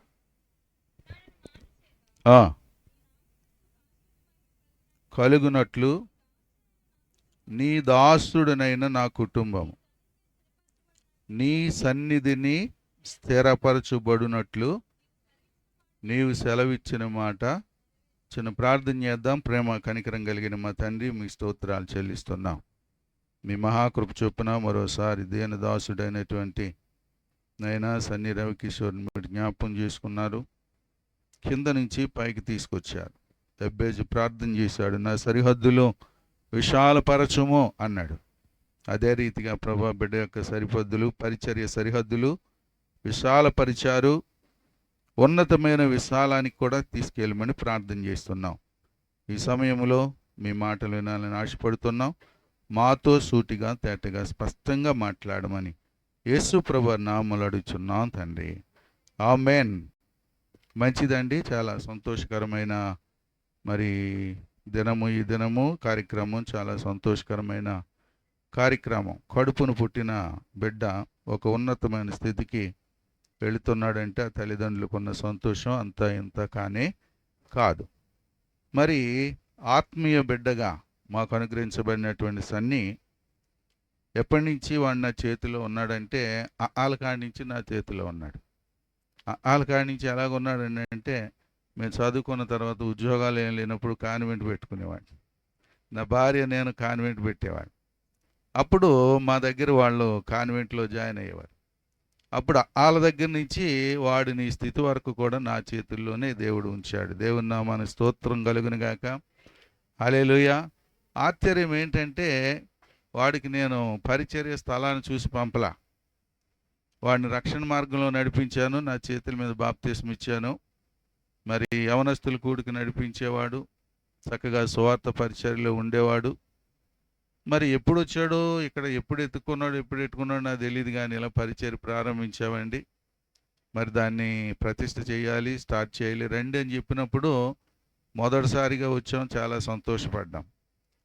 సరే, ఇక ప్రతిసారి అడుగుతూ ఉండేవాడిని, ప్రార్థన చేస్తూ ఉండేవాడిని, ఎంతమంది వస్తున్నారు అనేసరికి చెబుతూ ఉండేవాడు. 4 అనేవాడు, 3 అనేవాడు, 5 అనేవాడు. అయితే మొన్న ఒకేసారి మాట చెప్పాడు, ఏంటంటే కింద ప్లేస్ సరిపోవట్లేదండి. మరి ఇల్లు హౌస్ ఓనర్ గారిని అడిగితే పైన వేసుకోమన్నారు, అక్కడ వేసాం. ఎంతమంది వస్తున్నారయ్య అంటే 15-18 మంది వస్తున్నారు అన్నాడు. దేవుని నామానికి స్తోత్రం కలుగును గాక. హల్లెలూయా, హల్లెలూయా. ఒక ఆయన సేవ ప్రారంభించాడంట. సేవ ప్రారంభించి 5 సంవత్సరాలు సేవ చేశాడు. 5 సంవత్సరాలు 5 ఉన్నాడు. 5 సంవత్సరాలు 5 ఉంటే సేవ మూసేసి ఇక వెళ్ళిపోవాలన్న ఆలోచనతో ప్రార్థనలో ఉన్నప్పుడు దేవుడు అన్నాడంట, నేను నిన్ను బలపరుస్తాను, నీవు పరిచర్య విడిచిపెట్టకన్నప్పుడు దేవుడు ఆశ్చర్యరీతిగా 500 మంది విశ్వాసులు అనుగ్రహించాడు. దేవుని నామానికి స్తోత్రం కలుగును గాక. కాబట్టి భయపడవలసిన పని లేదు. పరిచర్య చేయడానికి మనం ముందుకొస్తే దేవుడు ప్రభు మాట అన్నాడు, మనం ఒక అడుగేస్తే ఆయన 100 అడుగులు వేస్తాడు. కాబట్టి ఆ రీతిగా పరిచర్యను రాబోయే దినాల్లో ఇంకా విస్తరింప చేయాలని, ఈ పరిచర్య కొరకు మనం చేయవలసిన సహాయం ఏంటంటే ప్రాముఖ్యంగా ప్రార్థన చేయాలి. మేము ఏ డబ్బు సహాయం చేయట్లేదు, కానీ రెండవది ఇక్కడ ఏ పని జరిగినా కానీ మాకు చెప్పట్లేదు, మేము రావట్లేదు, చేయట్లేదు. కానీ అయితే పిల్లలైతే వస్తూ ఉన్నారు. మేమైతే చేసేది ఏంటంటే ప్రార్థనే చేస్తూ ఉన్నాం. ఒక ఆయన అన్నాడు, ప్రార్థించే పెదవుల కన్నా సాయం చేసే చేతుల మిన్న అన్నాడు. నేను ఒక అమలాపురంలో మా బహమ్మద్ మీటింగ్ పెడితే ఆ మీటింగ్కి వెళ్ళాను. ఆ మీటింగ్లో పెద్ద దైవ సేవకులు 500 మంది 300 మంది సంఘం ఉండే పాస్టర్ గారు లేచి అన్నాడు, ఎందుకంటే ఈయన ప్రతి నెలలో కూడా మరి విధవరాలకు కొంత కానుకలు ఇస్తూ ఉంటాడు. మీటింగ్ పెట్టి వాళ్ళ కానుకలు ఇచ్చి భోజనాలు పెట్టి పంపుతాడు. ఆయన లెక్చరర్ మా బామ్మర్ది గారు. అయితే ఒకసారి వాక్యం చెప్తే నేను రమ్మన్నాడు. అక్కడ నడిపించడానికి ఒక స్థానిక సంఘ పాస్టర్ గారికి ఇచ్చాడు. సంఘ పాస్టర్ గారికి ఇచ్చేసరికి ఆయన లేచి అన్నాడు, ప్రార్థించే పెదవుల కన్నా సాయం చేసే చేతుల మీద అన్నాడు. అలా కాంతరాజు గారు సాయం చేస్తూ ఉన్నాడు కాబట్టి అని ఆయన గురించి 4 మాటలు చెప్పి కూర్చున్నాడు. నా ఆత్మ పరతాపం పట్టలేకపోయింది. అప్పుడు నేను లేచి అన్నాను, నిడదోలు వెళ్ళేటప్పుడు ఆ దారిలో ప్రార్థించే పెదవుల కన్నా సాయం చేసే చేతుల మీదని అక్కడ ఒక స్లోగన్ రాసి ఉంది. నేను వెళ్తా చాలా బాధపడ్డాను. వాళ్ళు ఎవరంటే దేవుని ఎరిగినటువంటి కుటుంబం వాళ్ళే రాయించింది అది. ఇదేంటి ప్రార్థించే పెదవుల కన్నా సాయం చేసే చేతుల మీద అన్నాడు. సాయం చేసే చేతులు కానీ ప్రార్థన చాలా గొప్పది, ఎలా రాశాడు ఏంటి అనుకుని నేను కొన్ని రోజులు బాధపడి తర్వాత మళ్ళీ ఇంకోసారి వెళ్ళేసరికి అక్కడ చెరిపేసి ఏం రాశాడంటే ప్రార్థించే మాట్లాడే పెదవుల కన్నా సాయం చేసే చేతుల మిన్నని రాశాడు. దేవుని నామానికి స్తోత్రం కలుగును గాక. అంటే కబుర్లు చెప్పే పెదవుల కన్నా, మాట్లాడే పెదవుల కన్నా కదండి, సాయం చేసే చేతుల మిన్న అన్నాడు. ఇక నేను ఆ మీటింగ్లో పట్టుకున్నాను ఆయన. ఏమన్నానంటే, ఆయన అనలేదు కానీ నేనేమన్నానంటే, ప్రార్థనలో చాలా శక్తి ఉంది, మనం ఎంత సాయం చేసినా కానీ అంతకంటే శక్తి ప్రార్థన ద్వారా జరుగుద్ది.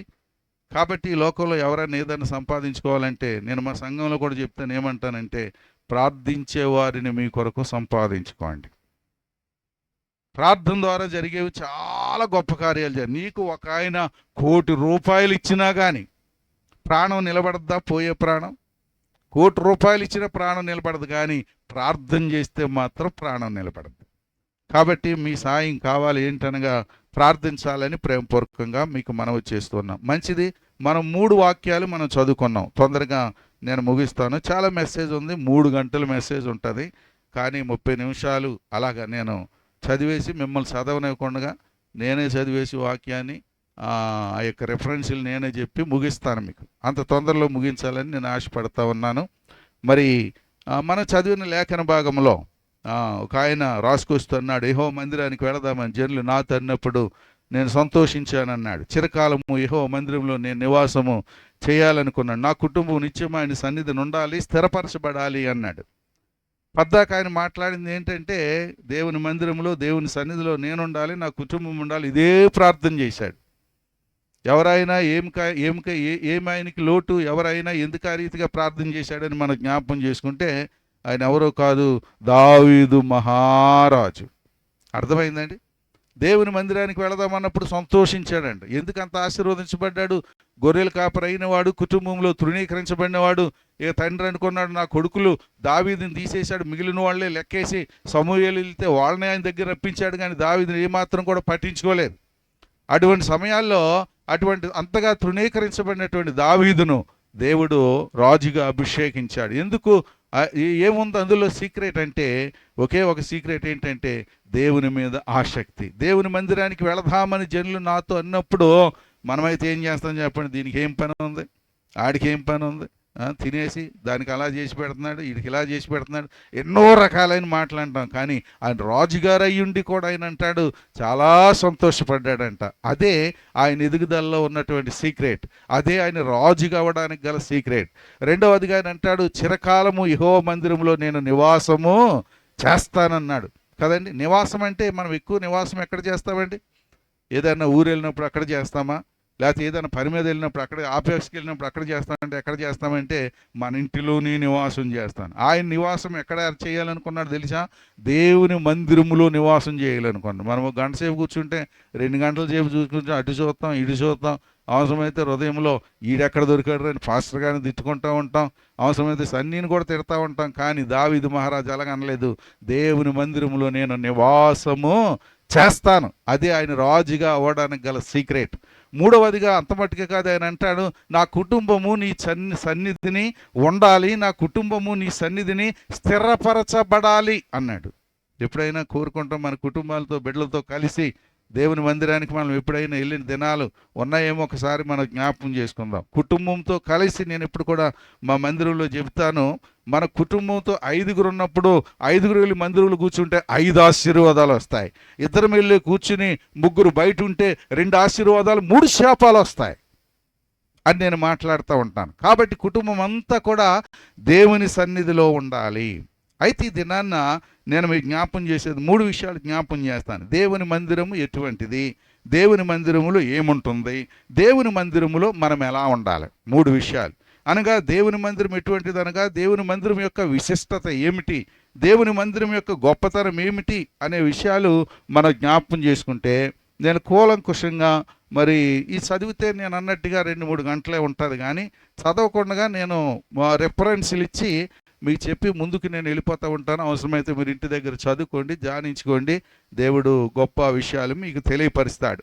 మొట్టమొదటిగా దేవుని మందిరం ఎటువంటిది అని మనం జ్ఞాపం చేసుకుంటే ఇందాక మరి ప్రియ సహోదరులు అందరూ కూడా దినవృత్తాంతములు 2వ గ్రంథం 6వ అధ్యాయాన్ని సొలొమోను మహారాజు చేసిన ప్రార్థన చాలా సుదీర్ఘ ప్రార్థన, చాలా గొప్ప ప్రార్థన, చాలా బలమైన ప్రార్థన, చాలా ఎక్కువ ప్రార్థన సొలొమోను మహారాజు ప్రార్థన చేశాడు. ఎప్పుడంటే తాను కట్టినటువంటి మందిరాన్ని ప్రతిష్ఠ చేసే సందర్భంలో చాలా గొప్ప ప్రార్థన చేశాడు. యాక్చువల్గా తన తండ్రి మందిరాన్ని కట్టాలని చాలా ఆశపడ్డాడు.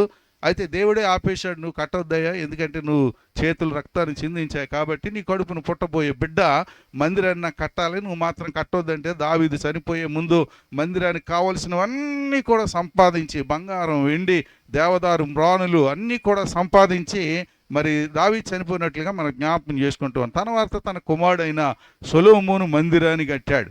ఆ మందిరం యొక్క విశిష్టత తెలియపరుస్తూ ఆ మందిరాన్ని ప్రార్థన చేస్తూ ఆ ప్రార్థనలో ఉన్న అంశాలు తెలియపరిచారు. దినవృత్తాంతం 2వ గ్రంథం 6వ అధ్యాయం 40వ వచనంలో అంటాడు, దేవుని మందిరానికి వచ్చి అందరూ ప్రార్థిస్తున్నప్పుడు వారి ప్రార్థన ఆలకించు ప్రభువా అన్నాడు. నేనంటాను ఆ మందిరంలో దేవుడు విన్నపాలు ఆలకించే స్థలం. దేవుని మందిరం అనగా మన విన్నపాలు ఆలకించే స్థలం. ఏమండి, ఏ మనుషులతో చెప్పినా ఏ అధికారులతో చెప్పినా మన విన్నపాలు ఆలకించరు, కానీ దేవుని మందిరములో మనం ప్రార్థిస్తే మన విన్నపాలు ఆలకిస్తాయి. నా భార్య మరి అంగన్వాడీ టీచర్గా చేస్తారు.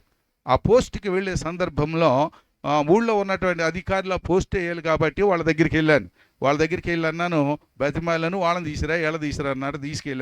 తీసుకెళ్ళిన తర్వాత అన్నాడు, లేదయ్యా మా పార్టీ వాళ్ళకి వేసుకోవాలి ఈ పోస్టు, నీకు వేయడానికి ఏం మాత్రం కూడా కుదరదు అన్నాడు. నేను పాస్టర్గా చేస్తున్నానప్పుడు అప్పుడే కొత్తగా పాస్టర్గా వచ్చాను, ఏదో ఆవిడ ఏదో పోస్ట్ చేస్తే అప్పుడు ఆవిడకి ఎంత అంటే జీతం అప్పుడు 250 రూపాయలు జీతం నెలకి. ఏదో ఆ గవర్నమెంట్ పోస్ట్ అన్న ఉద్దేశంతో వెళితే అన్నాడు మా పార్టీ వాళ్ళకి వేసుకోవాలన్నాడు. నేనన్నాను చేతులు అట్టుకుని అన్నాను, చేతులు అనుకోకండి కాళ్ళు అనుకోండి అన్నాను. లేదయ్యా ఏమైనా కానీ పోస్ట్ వేసేది లేదని చెప్పి అన్నాడు. ఆ ఊళ్ళో 2 పోస్టులు ఉంటే ఒక పోస్ట్కి ఆ ఊళ్ళో ఆవిడని పంపించేశాడు. రెండో పోస్ట్కేమో మా యొక్క నాయకులు ఆలోచించి చెప్తున్నారు, వారం రోజులు టైం ఏమన్నారండి అన్నాడు. ఇక నేనేం చేశానంటే ఆ ఊళ్ళో ఆవిడ వెళ్ళిపోయింది, నేను ఒక ఇంటిలో ప్రార్థన మొదలెట్టాను. టెలిఫోన్ ఉంది, దాన్ని ఆ రిసీవర్ బయటకెట్టేశాను, పక్కెట్టేశాను, ఫోన్లు వస్తాయని ప్రార్థన చేస్తూ ఉన్నాను. ఇక చాలాసేపు ప్రార్థన చేస్తూ ఉన్నాను.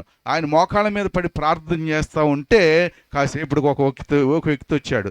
వచ్చి అన్నాడు, రే చాలాసేపు ఫోన్ చేస్తున్నారంటే ప్రెసిడెంట్ గారు, నువ్వు ఫోన్ ఎత్తలేదు ఏంటి అన్నాడు. లేదండి నేను ఫోన్ పక్కన పెట్టాను ప్రార్థన చేసుకుంటున్నాను అన్నాడు. అయితే నీదో ఏమో మాట్లాడాలంటే మా ఇంటికి రమ్మన్నాడు అన్నాడు. ఆ ఇంటికి వెళ్ళాను, ఆ ఇంటికి ఫోన్ చేశాడు. ఆ ఇంటికి ఫోన్ చేసి అన్నాడు, నీ భార్యను తీసుకుని 3 గంటల్లోపు ఇక్కడ ఉండాలి నువ్వు అన్నాడు. గణపరావు 3 గంటల్లో గణపరాన్ని ఉండాలి, సర్టిఫికెట్లు అన్నీ తీసుకురావాలన్నాడు. ఎందుకని మనం జ్ఞాపకం చేసుకుంటే ఆమెకు పోస్ట్ ఉద్యోగం వచ్చింది అన్నాడు. ఎలా వచ్చిందని నేను అడిగితే అప్పుడు ఆ ప్రెసిడెంట్ అన్నాడు కదా, ఈయన ఇక్కడ ఉన్నాయని ఇలా చెప్పేసి 20 సంవత్సరాల క్రితం జరిగిన గొడవ ఇది. అప్పుడు సెల్ ఫోన్ లేవు, ల్యాండ్ లైన్లే ఉన్నాయి. అలా తర్వాత మాకు పోస్ట్ అయినని చెప్పేసి ఆయన ఏం చేశాడని గుంటూరు వెళ్ళిపోయాడు కాబట్టి ఆయన ఫోన్ వెళ్ళే అవకాశం లేదు.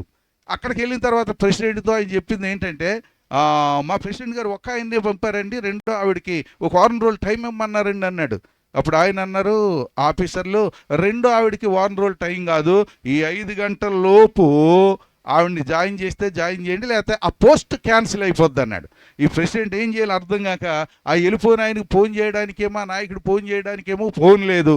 అందుకు ల్యాండ్ ఫోన్ ఉన్న ఆయన చిన్న ఆయనకి ఫోన్ చేశాడు. చిన్న ఆయనకి ఫోన్ చేస్తే ఆయన అన్నాడు, మరి ఎవరున్నారా మరి పోస్టులో పెట్టడానికంటే, పలానా గంగమ్మ కూతురు ఉందా అన్నాడు. లేదండి ఆవిడ ఎలాగా ఆ కూతురే కాబట్టి ఆవిడ పని చేయాలి. మనకి ఎవరున్నారంటే పలానా జీవరత్నం కాల్ లైన్లో ఉందంటే ఆయన అన్నాడు ఆవిడకి ఏం చేయండి పోస్ట్ అన్నాడు. దేవుని నామానికి స్తోత్రం కలుగును గాక. అలా తీసుకెళ్ళి ఆవిడ పోస్టులో జాయిన్ చేయండి. ఎందుకు చెప్పానంటే ఈ మాట, దేవుడు మన ప్రార్థనలను ఆలకించే దేవుడు. అర్థమైందా? నాయకుల ద్వారా మన పనులు అవ్వో నేను చెప్తున్నాను. అలాగే నాయకులు కలవద్దని కాదు, ముందు ప్రార్థన చేసి వెళ్ళి కలవండి. నేను ప్రార్థన చేయకుండా వెళ్ళి కలిశాను, ఇవి చేతులు కాదు కాళ్ళు అనుకోండి అన్నాడు. కాళ్ళు కాదు చేతులు ఏదనుకున్నా కానీ నీకు మాత్రం ఇచ్చేది లేదు. కానీ మరో కాళ్ళు దగ్గర పడ్డాను, ఆ కాళ్ళే మన దేవుని యొక్క పాదాలు. వెంటనే ఆయన ఉద్యోగాన్ని శాంక్షన్ చేశాడు. కాబట్టి ప్రార్థన ఆలకించే, విన్నపాలు ఆలకించే స్థలం. రెండవదిగా ఆ 2వ దినవృత్తాంతాలు 6వ అధ్యాయం 25వ వచనము మనం జ్ఞాపం చేసుకుంటే, పాపాలు క్షమించే స్థలం మందిరం. అయ్యా ఈ స్థలానికి వచ్చి ప్రార్థించేవారు ప్రతి పాపాలు కూడా నీవు క్షమించో అని సొలొమోను ప్రార్థన చేస్తాడు. అనగా మందిరంలో పాపాలు క్షమించేటటువంటి స్థలం అనే విషయాన్ని జ్ఞాపం చేశాడు. 3వదిగా జ్ఞాపం చేసుకుంటే అదే దినవృత్తాంత గ్రంథం అదే అధ్యాయంలో 26, 27 వచనాలు మనం జ్ఞాపం చేసుకుంటే, అయ్యా వాతావరణం ఏదైనా అననుకూలంగా ఉండి వర్షాలు పడని సమయం అయితే మా వాళ్ళు ప్రార్థన చేసినప్పుడు వారి ప్రార్థన ఆలకించి వర్షాలు కురిపించి చక్కని పంటను వారికి దయచేయ్యా అంటాడు సొలొమోను.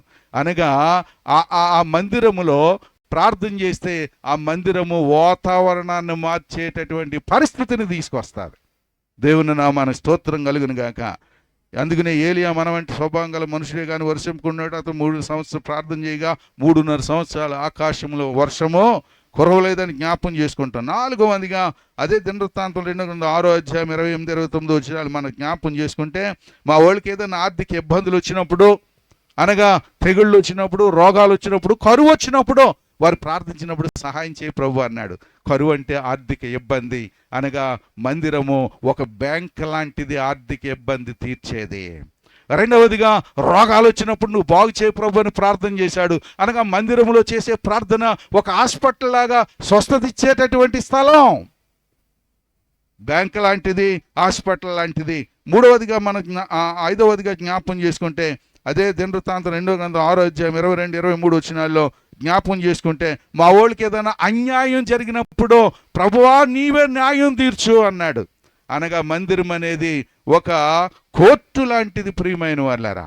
మన కోర్టులో న్యాయం జరగకపోవచ్చు, కానీ మన దేవుని కోర్టులో మందిరములో మోకాళ్ళు ఉంచితే న్యాయం జరుగుద్ది. దేవుని నామానికి స్తోత్రం కలుగును గాక. ఆయన న్యాయకర్త అయిన దేవుడు.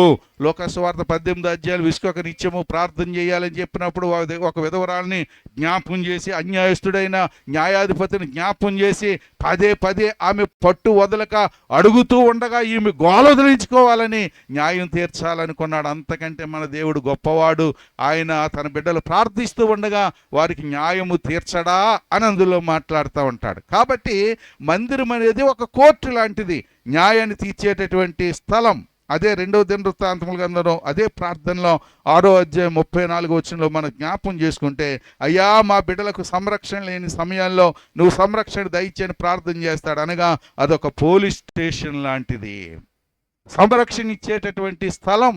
అనగా మందిరము ఎటువంటిది అని మనం జ్ఞాపం చేసుకుంటే, విన్నపాలు ఆలకించే స్థలం, పాపాలు క్షమించే స్థలం, అంత బట్టికే కాదు వాతావరణాన్ని మార్చే స్థలం, నా బ్యాంక్ లాగా హాస్పిటల్ లాగా సహాయం చేసే స్థలం, కోర్టు లాగా మనకు ఉపయోగపడే స్థలం, పోలీస్ స్టేషన్ లాగా మనకు సహాయం చేసే స్థలం. ఏమండి, పోలీస్ స్టేషన్కి వెళితే మామూలుగా మనకు ఏమాత్రం కూడా సహాయం దొరకదు, కానీ దేవుని మందిరం అనే పోలీస్ స్టేషన్కి వచ్చి మోకాళ్ళు ఉంచితే దేవుడు ఆశ్చర్య కార్యాలు జరిగిస్తాడు. ఇంకా మందిరము ఎటువంటిది అని మనం జ్ఞాపకం చేసుకుంటే, మత్తయి సువార్త 18:20 అంటాడు, 2-3 నా నామమున ఎక్కడ కూడి ఉంటారో వారి మధ్య నేను ఉంటాను. అనగా మందిరము దేవుడు ఉండేటటువంటి స్థలం. ఆయన ఎటువంటి దేవుడు అనగా కీర్తనలు 84:2 అంటాడు, జీవము గల దేవుని దర్శింపవలనని నా ప్రాణం ఎంతో ఆశపడుతుంది అన్నాడు. అనగా జీవము గల దేవుడు అంటే జీవము లేని దేవుళ్ళు కూడా ఉన్నారా లేదంటారా? మనిషిలో జీవం ఉందంటే జీవము లేని సందర్భాలు కూడా ఉంటాయి, కానీ మనం ఆరాధించే దేవుడు జీవము గల దేవుడు అనే విషయాన్ని మనం జ్ఞాపం చేసుకోవాలి.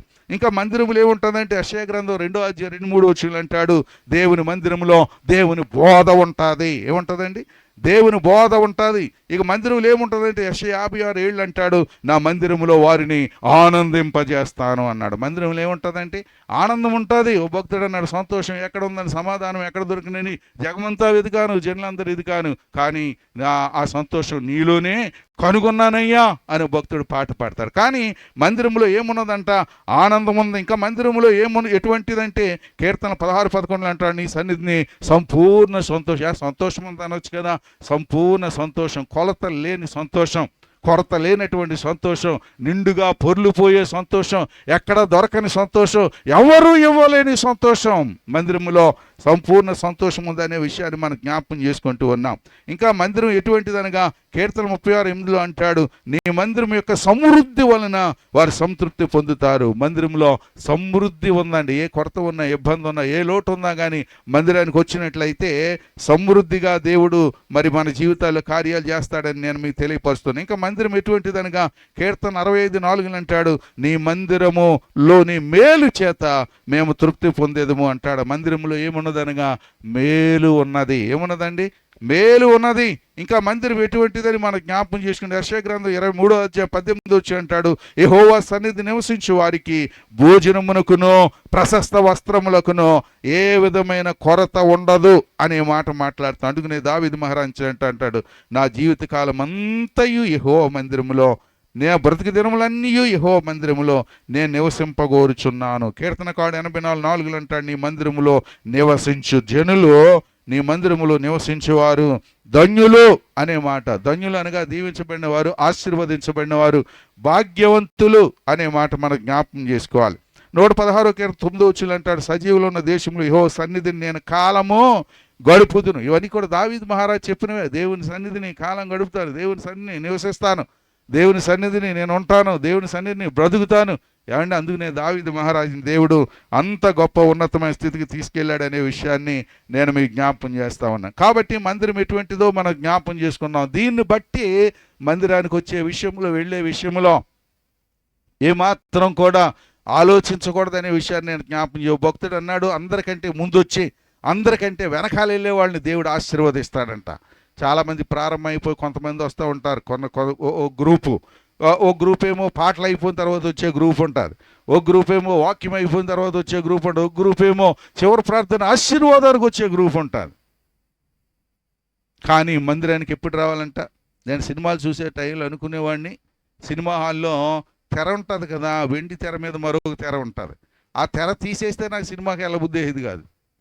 అంటే మామూలు సినిమా స్టార్ట్ అయిపోయినా కానీ వెండి తెర మీద ఉన్న తెర తీస్తే వెళ్ళబుద్ధి అయ్యేది కాదు. మరి దేవుని మందిరానికి వచ్చేటప్పుడు ఎప్పుడు రావాలండి? ఎప్పుడు రావాలి? పాడు చేసే దాని గురించి అంత ఆలోచన మనకుంటే బాగు చేసే దేవుని మందిరానికి రావడానికి ఇంకెంత త్వరపడాలో ఒకసారి మనం జ్ఞాపం చేసుకోవాలి. అయితే మందిరంలో ఎటువంటిదో మనం జ్ఞాపం చేసుకున్నాం, మందిరం విశిష్టత జ్ఞాపం చేసుకున్నాం. అయితే మందిరములో ఏముంటుందో మరి దినాన్ని మనం జ్ఞాపం చేసుకుందాం. ప్రసంగి గ్రంథం 5వ అధ్యాయం మొదటి నుంచి మందిరములో ఏముంటుంది అనే దాని గురించి మనం చెప్పుకున్నాం. ఏముంటుందో చెప్పాను కూడాను, మందిరం ఎటువంటిదో చెప్పాను. మందిరం ఎటువంటిదంటే ఆయన చేసిన ప్రార్థన అంతా చెప్పాను. మందిరములో ఏముంటుందో మరి దేవుడు ఉంటాడని, జీవం గల దేవుడు ఉంటాడని, మేలు ఉంటుందని, సంతోషం ఉంటుందని, అవన్నీ కూడా మందిరంలో ఏముంటుందో చెప్పుకున్నాం. మూడవదిగా మరి మందిరములో ఎలా ఉండాలి మనం అనే దాని గురించి మరలా నేను చదివేసి ఒక 10 నిమిషాల్లో ముగిస్తాను. మందిరములో ఎలా ఉండాలి మనం అనే విషయాన్ని మనం జ్ఞాపం చేసుకుంటే ప్రసంగి గ్రంథం 5వ అధ్యాయం మొదటి నుంచి 7 వచనాలు మనం చదివితే మనం దేవుని మందిరానికి పోయినప్పుడు మనం ఎలాగ ఉండాలో. ఒకటి, నీ ప్రవర్తన జాగ్రత్తగా చూసుకో అన్నాడు. అన్యజనులు అర్పించినట్టు బలు అర్పించడం కాదు కానీ సమీపించి ఆలకించుట మేలు అన్నాడు. రెండవదిగా ముందు ప్రవర్తన జాగ్రత్తగా చూసుకోవాలి. హిజ్కియా మహారాజు ప్రార్థన చేసినప్పుడు కూడా, తనకు మరణకరమైన రోగం వచ్చినప్పుడు కూడా, నా మరణాన్ని పోగొట్టు ప్రభుని ప్రార్థన చేయలేదు కానీ నీ సన్నిధి నేను ఎట్లు ప్రవర్తించానో దయతో కృపతో జ్ఞాపకం చేసుకో ప్రభువా అన్నాడు. కాబట్టి మన ప్రవర్తన ఎలాగుందో మందిరానికి వచ్చేటప్పుడు మనం జ్ఞాపకం చేసుకోవాలి. రెండవదిగా మందిరానికి వచ్చే మనం దేవుని మాటలు శ్రద్ధగా వినాలి, అనగా ఆలకించాలి అనే మాట మనం జ్ఞాపకం చేసుకోవాలి. చాలామంది మందిరంలో కూర్చుంటారు కానీ మైండ్ ఆబ్సెంట్ బాడీ ప్రజెంట్ లాగా ఉంటారు కదండి. మందిరంలో కూర్చుంటారు, తర్వాత ఏం చెప్పానని అడిగితే అలాగే చూస్తారు తప్ప ఏం చెప్పానో చెప్పరు. అర్థమైందా? కాబట్టి మందిరంలో కూర్చున్న మనము మన మనసంతా కూడా ఎక్కడ ఉండాలంటే ఇంటి మీద ఉండకూడదు, అక్కడ ఉండకూడదు, ఎక్కడ ఉండకూడదు, కానీ దేవుని మాటల మీదే ఉండాలి. మూడవదిగా మందిరంలో ఉన్న మనం ఎలాగ ఉండాలంటే నోటిని కాచుకోవాలి అన్నాడు ఆ వచనాల్లో. అనగా నోరు మూసుకుని కూర్చోవాలి, అనగా చాలా జాగ్రత్తగా. చాలామంది బయట ఉన్నని చెప్పి మాట్లాడరు కానీ మందిరంలోకి వచ్చాక మాత్రం ఆ పక్క వాళ్ళతో మాత్రం వేస్తారు, బాతాకాని వేస్తూ ఉంటారు. ఆ పక్క వాళ్ళతో ఎక్కువగా మాట్లాడుతూ ఉంటారు. మగవాళ్ళు అయితే మాట్లాడరు కానీ ఆడవాళ్ళు అయితే ఆడవాళ్ళకి ఎప్పుడు నా మీద పీకిలాగానే ఉంటారు. ఎందుకంటే ఆడవాళ్ళ గురించి చెప్తూ ఉంటాను, ఎందుకంటే ఆడవాళ్ళు అలాగ ఉంటారు కాబట్టి. అయితే ఏమనుకోద్దు, మీరే మాట్లాడతారు, మగవాళ్ళు మాట్లాడుకుంటారా? మాట్లాడుకోరు. చూడండి కొన్ని నా మాట ఒత్తిడి అయితే కదండి, మనమే మాట్లాడుకుంటాం, మీరే మాట్లాడుకుంటుంటారు. కాబట్టి మందిరంలోకి వెళ్ళినప్పుడు ఏం చేసుకోవాలంట? నోటి మీద వేలు వేసుకోవాలి, చాలా జాగ్రత్తగా కూర్చోవాలి. నాలుగవదిగా మనం జ్ఞాపం చేసుకుంటే మందిరంలోకి వెళ్ళినప్పుడు అంట మనం మొక్కుకున్న దాన్ని చెల్లించాలి అనే మాట మనం జ్ఞాపం చేసుకోవాలి. ఎందుకనగా అలా చెల్లించకపోతే నీ దేహానికి శిక్షకు లోబరచవలసినంత పని వస్తుంది అనే విషయాన్ని మనం జ్ఞాపం చేసుకోవాలి. ఐదవదిగా మనం జ్ఞాపం చేసుకుంటే నీ మట్టుకు నీవు దేవుని యందు భయభక్తులు కలిగి ఉండాలి. యెహోవా యందు భయభక్తులు కలిగి ఉండడం వలన దీర్ఘాయుకు కారణము, భక్తిహీనుల ఆయుష్ తరిగిపోవును అనే మాట మనం జ్ఞాపం చేసుకుంటూ ఉన్నాం.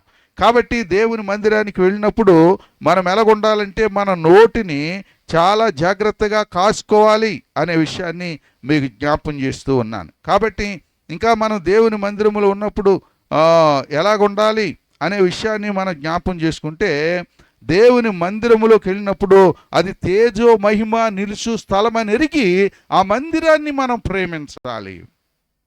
భక్తుడు అన్నాడు, నీ తేజో మహిమ నిలుసు స్థలాన్ని నేను ప్రేమిస్తున్నాను ప్రభువా అన్నాడు. కాబట్టి ఇంకా మనం మందిరానికి వెళ్ళినప్పుడు ఎలాగుండాలంటే దేవుని మందిరములో నాటబడాలి, వర్ధిల్లాలి. 92వ కీర్తన 13వ వచనం అంటాడు, నీతిమంతులంట దేవుని మందిరములో నాటబడి వర్ధిల్లుదురుగాక. యేసన్న గారు కూడా ఒక పాట రాశాడు, ఏంటంట? వర్ధిల్లేదము మన దేవుని మందిరము అన్న పాట కదండి. తర్వాత మనం జ్ఞాపం చేసుకుంటే 100వ కీర్తన 4వ వచనం అంటాడు, దేవుని మందిరంలో మనం ఎలాగ ఉండాలంటే కృతజ్ఞత అర్పణలో చెల్లించుచు ఆయన గుమ్మాల్లో ప్రవేశించాలి అన్నాడు. అనగా దేవుడు మన కృతజ్ఞత అనగా కృతం అనగా జరిగిపోయింది, జ్ఞత అనగా జ్ఞాపకం చేసుకుని, జరిగిపోయింది జ్ఞాపకం చేసుకుని దేవునికి మనం మొక్కుబళ్ళు చెల్లించాలి. చాలామంది ఆపద వచ్చినప్పుడు మొక్కుకుంటారు, కానీ ఆపద తీరిపోయిన తర్వాత మాత్రం మొక్కుబళ్ళు చెల్లించడానికి ఏమాత్రం కూడా చేతులు రావు, కాళ్ళు రావు, ఏమీ రాదు. నాకు తెలిసిన ఒక ఆమె ఒక 3 నెలల క్రితమో 5 నెలల క్రితమో మాట అంది, అయ్యా మరి పాప ఫ్యాక్టరీకి వెళ్ళిందండి, ఫ్యాక్టరీకి వెళ్ళింది, వచ్చింది, మొదటి ఆ జీతం వచ్చింది, దాన్ని నేను మందిరంలో ఇవ్వాలనుకున్నాను అంది. తక్కువ ఆమె అంటే మందిరంలో ఇవ్వాలనుకున్నది. ఇక అందగాని ఆమె ఇవ్వట్లేదు. ఇక 5 నెలలు అయిపోక నేనే గుర్చేస్తా అంది, అవి ఇంట్లోనే ఉన్నాయండి. ఎక్కడ ఉన్నాయంట ఇవ్వబుద్ధి అవ్వదు మనకి. మొక్కుకుంటాం అయితే ఏదో ఆపద తీరిపోవడానికి మొక్కుంటాం, కానీ తీరిపోయిన తర్వాత మాత్రం దేవుడు మాత్రం ఎవరికి కూడా గుర్తుండడో, దేవుడు మాత్రం అక్కర్లేదు. అయితే 96వ కీర్తన 9వ వచనం అంటాడు, ఆయన సన్నిధానికి వెళ్ళినప్పుడు మనం వణుకుతూ ఉండాలంట. అనగా అంత శ్రద్ధగా, అంత భయముతో, అంత భక్తితో దేవుని మందిరములో ఉండాలి. ఇంకా దేవుని మందిరం ఎలా ఉండాలంటే 95వ అధ్యాయం 7వ వచనం అంటాడు, యెహోవా సన్నిధిని రండి, యెహోవా సన్నిధిని మోకరించుదము అంటాడు. సాగిలిపడి యెహోవా సన్నిధిని మోకరించుదము అంటాడు. ఇప్పుడు ఎవరు మోకరించే పరిస్థితి లేదనుకోండి. ఇందాక ఆయన చెప్పారు కదా, కింద కూర్చుంటే కాళ్ళు నొప్పులని పైన కూర్చుంటున్నాం, పైన కూర్చుంటే వేడని ఏసీలోకి వెళ్ళిపోతూ ఉన్నాం. ఏసీలోకి వెళ్ళిపోయి చక్కగా నిద్రపోతూ ఉంటే ఇక ప్రార్థన అయిపోయిన తర్వాత ఇంటికి వెళ్ళిపోయి ఏం విన్నదో ఏంటో అర్థం కాక ఏం చేయాలో ఏం చేయకూడదు అర్థం చేయకూడదు చేసేసి ఇరుకులో పడిపోయే దినాలు చాలామందికి ఉన్నాయి. కాబట్టి ఆ రీతిగా ఉండకుండా నేను అంటాను, ఒక్కపోతేనే బెటర్ అంటాను నేను. ఎందుకంటే నిద్ర రాదు. ఏసీలో చక్కగా నిద్ర రాదా? మంచిగా వస్తారు నిద్ర. వింటారా? అన్ని సౌకర్యాలు ఏర్పాటు చేస్తే దేవుని మాటలు వింటారా? ఎన్రో. కాబట్టి దేవుని సన్నిధిలో ఎలా ఉండాలట? మోకరించాలి, ప్రార్థన చేయాలి. ఇక దేవుని సన్నిధిలో ఎలా ఉంటాడు? 42వ కీర్తన 4వ వచనం అంటాడు, నేను దేవుని మందిరమునకు నడిపించిన సంగతిని నువ్వు జ్ఞాపకం చేసుకో ప్రభు. నువ్వు భక్తుడు ప్రార్థన చేస్తాడు. దేవుని మందిరానికి మనం రావడం కాదు, అనేక మందిని మనం నడిపించాలి. ఎందుకంటే దేవుడు నీకు రక్షణ ఇచ్చిన తర్వాత, గుర్తుపెట్టుకోండి, నీకు రక్షణ ఇచ్చిన తర్వాత ఆయన దగ్గర నిలబడినప్పుడు నువ్వు లెక్క అప్పగించాలి. ఏం అప్పగించాడంటే, నీకు ఇచ్చిన రక్షణ దాచిపెట్టావా? నీకు ఇచ్చిన రక్షణ మరి సులకనగా చూసావా? నీకు ఇచ్చిన రక్షణ ఎక్కడన్నా పరేసావా? నీకు ఇచ్చింది రక్షణ దాచిపెట్టడానికి కాదు. నీ రక్షణ వెలుగులో అనేక మంది చీకట్లో ఉన్నవాన్ని ఆ వెలుగులో ప్రభు దగ్గరికి నడిపించడానికే ఆ రక్షణ దేవుడు నీకు ఇచ్చాడు. ఇక చివరిగా మనం జ్ఞాపం చేసుకుంటే 95వ కీర్తన 2వ వచనం అంటాడు, కీర్తనలు పాడుచో దేవుని మందిరంలో ప్రవేశించాలి. కీర్తన పాడుతుంటే ఏంటి? మీలో ఎవరికైనా సంతోషం కలిగినా కీర్తన పాడ. అనగా మందిరానికి వచ్చేటప్పుడు ఏడుపు మొహంతో రాకూడదు, ఏదో పడేసుకున్న వాళ్ళు వచ్చినట్టుగా రాకూడదు. ఎలా రావాలి? ఏదో బలహీనలుగా వచ్చినట్లుగా రాకూడదు. లేడి పిల్లల వల్ల గొంతులు వేసుకుంటూ సంతోషంగా రావాలి. దేవుని నామానికి స్తోత్రం కలుగును గాక. హల్లెలూయా. కాబట్టి 3 విషయాలు మనం జ్ఞాపకం చేసుకున్నాం. ఒకటి, దేవుని మందిరం ఎటువంటిది జ్ఞాపకం చేసుకున్నాం. విన్నపాలు ఆలకించే స్థలం, పాపాలు క్షమించే స్థలం, వాతావరణాన్ని మార్చే స్థలం, బ్యాంక్ లాగా, హాస్పిటల్ లాగా ఉపయోగపడే స్థలం, కోర్టు లాగా ఉపయోగపడేది, పోలీస్ స్టేషన్ లాగా ఉపయోగపడేది. దేవుని మందిరంలో ఏముంటుందో మనం జ్ఞాపకం చేసుకున్నాం. దేవుడు ఉంటాడు, జీవం గల దేవుడు ఉంటాడు, ఆనందం ఉంటుంది, సంపూర్ణమైన సంతోషం ఉంటుంది, సమృద్ధి ఉంటుంది, సంతృప్తి ఉంటుంది, బోధ ఉంటుంది, మేలు ఉంటుంది, భోజనానికి వస్త్రాలకి ఏమాత్రం కూడా కొదుగు ఉండదు. ఆయన మందిరంలో నివసించేవారు ధన్యులు అని 2వదిగా మనం జ్ఞాపం చేసుకున్నాం. 3వదిగా దేవుని మందిరంలో ఉన్న మనము ఎలా ఉండాలో జ్ఞాపం చేసుకున్నాం. ప్రవర్తన జాగ్రత్తగా చూసుకోవాలనుకున్నాం, ఆయన మాటలు ఆలకించాలనుకున్నాం, నోటిని కాచుకోవాలనుకున్నాం, మొక్కుబళ్ళు చెల్లించాలనుకున్నాం. మన మట్టుకు మనం దేవుని యందు భయభక్తులు కలిగి ఉండాలి అనే విషయాన్ని జ్ఞాపకం చేసుకున్నాం. ఇంకా మనం జ్ఞాపకం చేసుకుంటే దేవుని మందిరంలో దేవుని ప్రేమించాలనుకున్నాం, దేవుని మందిరంలో నాటబడి వర్ధిల్లాలనుకున్నాం, దేవుని మందిరంలో కృతజ్ఞతార్పణలు చెల్లించాలనుకున్నాం, ఆయన సన్నిధిని వణకాలనుకున్నాం, ఆయన సన్నిధిని మోకరించాలనుకున్నాం, దేవుని మందిరానికి అనేక మంది నడిపించాలనుకున్నాం, దేవుని మందిరానికి కీర్తనలు పాడుచు సంతోషంగా రావాలని జ్ఞాపం చేసుకున్నాం. ముగింపులో మరొక మాట ఏమిటని మనం జ్ఞాపం చేసుకుంటే, సొలొమోను అంత మందిరాన్ని కట్టి, చివరి మాట జాగ్రత్తగానండి, ఇంకొక 5 నిమిషాల్లో ముగిస్తాను.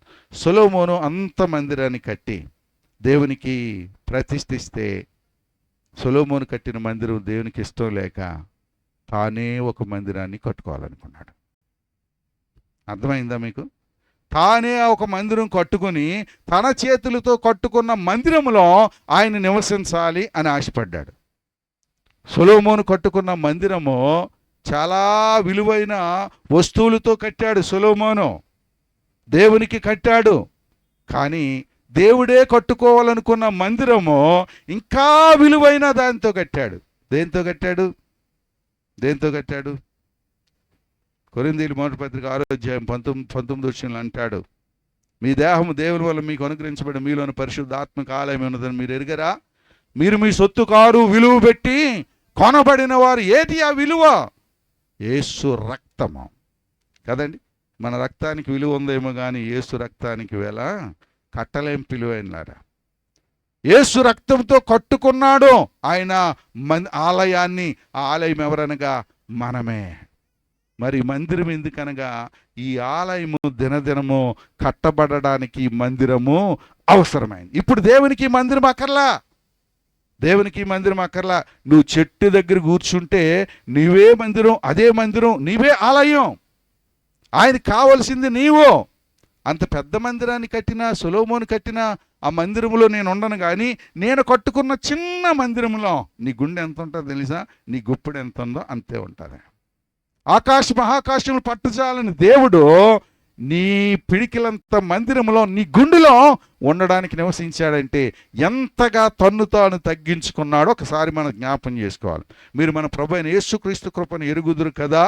ఆయన ధనవంతుడై ఉండి మన నిమిత్తము దరిద్రుడిగా చేయబడ్డాడంటాడు. ఫిలిప్పీ పత్రికలో మనం జ్ఞాపం చేసుకుంటే ఆయన దాసుడుగా చేయబడ్డాడంటాడు, రిక్తుడుగా చేయబడ్డాడంటాడు. మన కొరకు తన్ను తాను తగ్గించుకున్నాడంటాడు. ఎంత తగ్గించుకున్నాడంటే శిలువ మరణము పొందునంతగా తగ్గించుకున్నాడు. దేవుని నామానికి స్తోత్రం కలుగును గాక.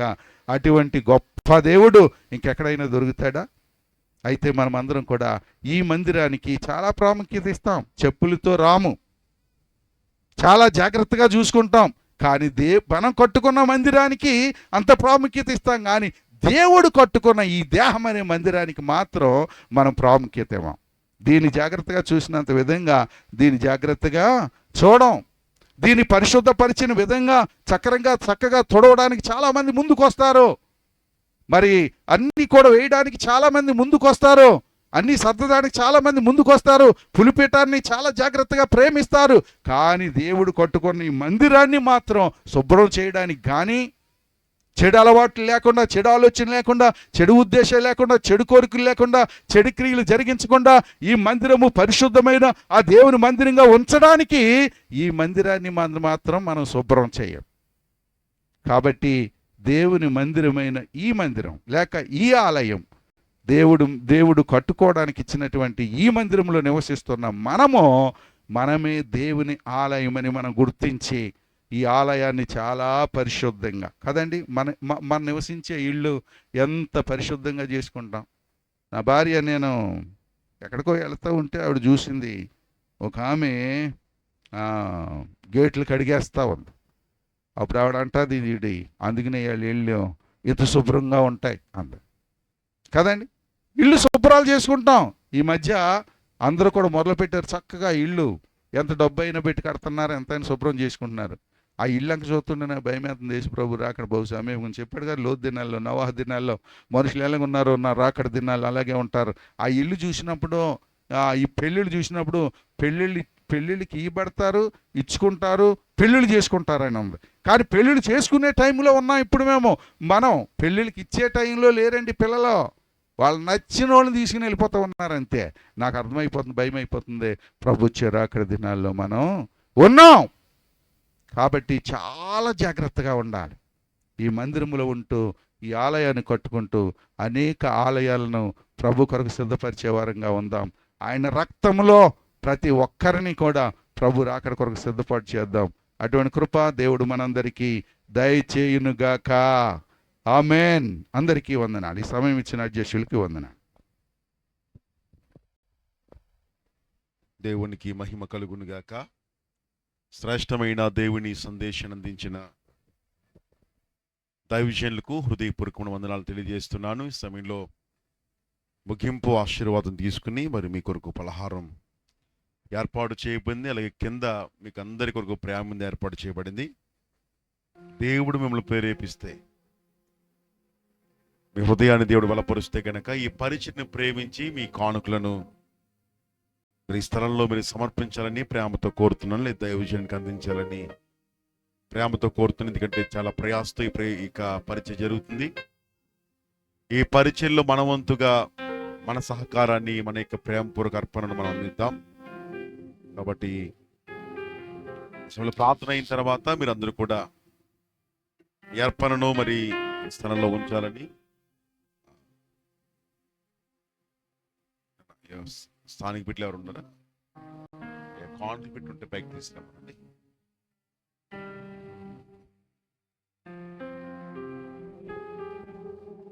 సమయంలో దైవ విషయంలో మరి శామ్యూల్ ఎగిరి ప్రార్థన ఆశీర్వాదాలతో ఈ కార్యక్రమాన్ని ముగించుకుందాం.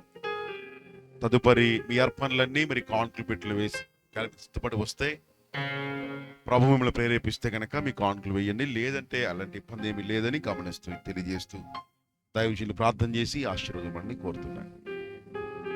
ప్రార్థన చేసుకుందాం. సర్వకృపానిధియగు మా ప్రియ పరమ తండ్రి, సకలాశీర్వాదములకు కారణభూతుడగు మా ప్రభువా, మాట తప్పనివాడా, మార్పు లేనివాడా, మహాగణుడ, శ్రీమంతుడ, అద్వితీయుడ, మీ స్తోత్రాన్ని ఆయన మీ మహాకృపా కనికరాలను బట్టి మరోసారి ప్రియబిడ్డ సన్నిని మీరు జ్ఞాపకం చేసుకునే నాయన మీరు చేసిన గొప్ప కార్యాన్ని బట్టి మీ కృతజ్ఞతాస్తుతులు చెల్లిస్తా ఉన్నాం.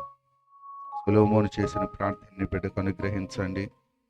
ఆ ప్రార్థన ద్వారా అనేకమైన నాయన ఫలాలు రాబో దినాల్లో ప్రతి ఫలాలు బిడ్డ జీవితంలో చూడడానికి సహాయం దయచేయండి. అబ్బేజీ ప్రార్థిస్తున్నట్లుగా నీ కుమారుని యొక్క పరిచర్య సరిహద్దులు కూడా విశాలపరిచి ఇంకా అనేకమైన ప్రాంతాల్లో అనేకమైన గొప్ప పరిచర్య అనుగ్రహించమని ప్రార్థన చేస్తా ఉన్నాం. ప్రభా, మీ కుమారుడు మీ ఆత్మతో నింపి అభిషేకించమని ప్రార్థన చేస్తున్నాం. మండుతున్న పొదలాగా నిత్యము కూడా మీ కొరకు బిడ్డ మండేటటువంటి ఆత్మీయ జీవితాన్ని దయచేయమని ప్రార్థన చేస్తున్నాం. రాబో దినాల్లో పడిపోయిన అనేకమైన మీ మందిరాలు కట్టడానికి కావలసినటువంటి ఆత్మీయ బలము, శక్తిని బిడ్డకు అనుగ్రహించమని ప్రార్థన చేస్తా ఉన్నాం. నేను ప్రాముఖ్యంగా ఈ రీతిగా ఈ గృహాన్ని ఇచ్చిన కుటుంబానికి రక్షణ దయచేయండి. వారిని దీవించండి, వారు చేసిన ప్రతి పని దీవించండి, వారికి కావాల్సిన ప్రతి అవసరం మహిమలో తీర్చండి. ప్రాముఖ్యంగా ఈ దినాన్న ఈ చక్కటి కొడుకుని ఈ రీతిగా నడిపించిన నీ ప్రియదాసులు నాయన బౌడన్ బీర్ గారిని మీ చేతులుగా అప్పగిస్తున్నాం. వారి కుటుంబాన్ని, వారు కలిగిన సంస్థాన్ని మీ చేతులుగా అప్పగిస్తున్నాం. రాబోయే దినాలు మరింతగా వారి కుటుంబ అభివృద్ధి చెందాలి, పరిచర్య శాఖోపశాఖలకు విస్తరించాలి, సహాయం దయచేయండి ప్రార్థిస్తున్నాం.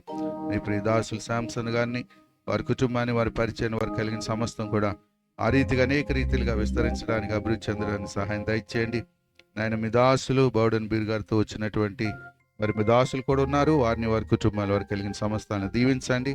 ఇంక ఈ పరిచర్యలో వారి వంతుకి సహాయంగా నాయన మరి పాల్గొన్న ప్రతి ఒక్కరూ కూడా ప్రభా, సౌండ్ సిస్టమే కానీ, ఆర్కెస్ట్రా వారే కానీ, నాయన అంతమటికే కాదు కానీ లైవ్ ఇచ్చేవారే కానీ, ఇంకా ప్రభా మరి ఇక చక్కటి ఆరాధనలో పాల్గొనడానికి, నూతన మందిర ప్రారంభోత్సవంలో పాల్గొనడానికి వచ్చిన ప్రతి ఒక్కరిని, వారి కుటుంబాలు, వారు కలిగిన సమస్తాన్ని మీ చేతులకు అప్పగిస్తున్నాం. ప్రాముఖ్యంగా నాయన మరి ఏ కార్యక్రమం జరిగినా కానీ నాయన రాజు గారు మా మధ్య ఉంటా ఉన్నారు, సన్ని మర్చిపోకుండా పిలుస్తూ ఉన్నారు. ఆయన కుటుంబాన్ని, ఆయన కలిగిన సమస్తాన్ని దీవించండి. ఆయనకి మీ తోడు కాపుదల దయచేయండి. స్థానికంగా సంఘంలో ఉండి ఎంతో సహకరిస్తున్నారు, వారి పేర్లు అయితే నాకు తెలియదు కానీ ప్రభా, వారిని, వారి కుటుంబాన్ని, వారు కలిగిన సమస్తాన్ని కూడా దీవించి ఆశీర్వదించండి. యవన బిడ్డలు సన్నితో ఉంటూ ఉన్నారు, వారిని కూడా దీవించండి, ఆశీర్వదించండి. నేను ఈ రాత్రికాల సమయంలో మరోసారి ప్రియబిడ్డ అలేఖ్య కుమార్తె ఎంతో బలహీనతో హాస్పిటల్లో ఉంది ప్రభా, ఎంతో బాధలు వేదనలో ఉన్నారు, కృపతో జ్ఞాపకం చేసుకుని అందరూ ఏకీభవించండి ప్రభా. ఆ బిడ్డను మీరు ముట్టి స్వస్థపరచండి. నేను అందరూ ఒక్కసారి హృదయపూర్వకంగా ప్రార్థించండి ప్రభా. ఆ బిడ్డపై ఇప్పుడే మీ హస్తాన్ని చాచిన ఆయన, మీ గాయపడిన హస్తంలో ఉన్నటువంటి స్వస్థత ఆ బిడ్డకు అనుగ్రహించమని ప్రేమపూర్వకంగా మీ సన్నిధిలో అడుగుతూ ఉన్నాం ప్రభా. సహాయం దయచేయండి. సహాయం చేసినందుకు మీకే స్తోత్రాలు స్తుతులు చెల్లిస్తున్నాం. ఈ సమయంలోనైనా మేమందరం కూడా ఈ కూడిక ముగించుకొని ఆయన ముందున్న కార్యక్రమం, భోజనాలు, తదుపరి ప్రయాణాలు చేయబోతుండగా అన్నిట్లో కూడా మీ సహాయం, మీ కాపుదలు ఇచ్చి మమ్మల్ని నడిపించి సహాయం చేయమని యేసు క్రీస్తు ప్రభువారి అతి శ్రేష్టమైన నామములో అడిగి వేడుకొనుచున్నాము తండ్రి. అందరూ లేచి నిలబడి ఆశీర్వాద ప్రార్థన చేద్దాం. అన్నీ ఏదన్నా ఓట్ ఆఫ్ థ్యాంక్స్ అని చెప్తావా అమ్మా? అందరికీ భోజనాలు ఉన్నాయి, అందరు చేసేవాళ్ళు.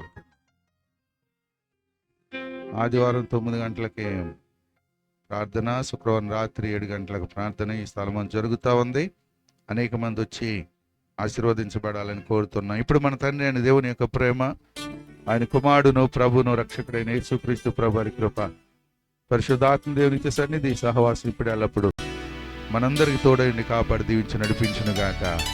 ఆమేన్. తండ్రి కుమార శుద్ధాత్మకును దగు స్తుతి మహిమలు కల్గుగాక, ఆదిని ఇప్పుడు నెల్లప్పుడు నైనట్లు యుగములనౌను. ఆమేన్. తండ్రి కుమార శుద్ధాత్మకును దగు స్తుతి మహిమలు కల్గుగాక. స్తోత్రం స్తోత్రం స్తోత్రం. హల్లెలూయా హల్లెలూయా హల్లెలూయా. ఆమేన్ ఆమేన్ ఆమేన్. అందరికీ వందనాలండి. కానుకలు వేసేవాళ్ళు బాక్స్ ఉంది, ఇక్కడ వేయండి. లేదు ఆయనకి ఇచ్చి ప్రార్థన చేయించాలనుకున్న వాళ్ళు ఆయన చేతికిచ్చి ప్రార్థన చేయండి.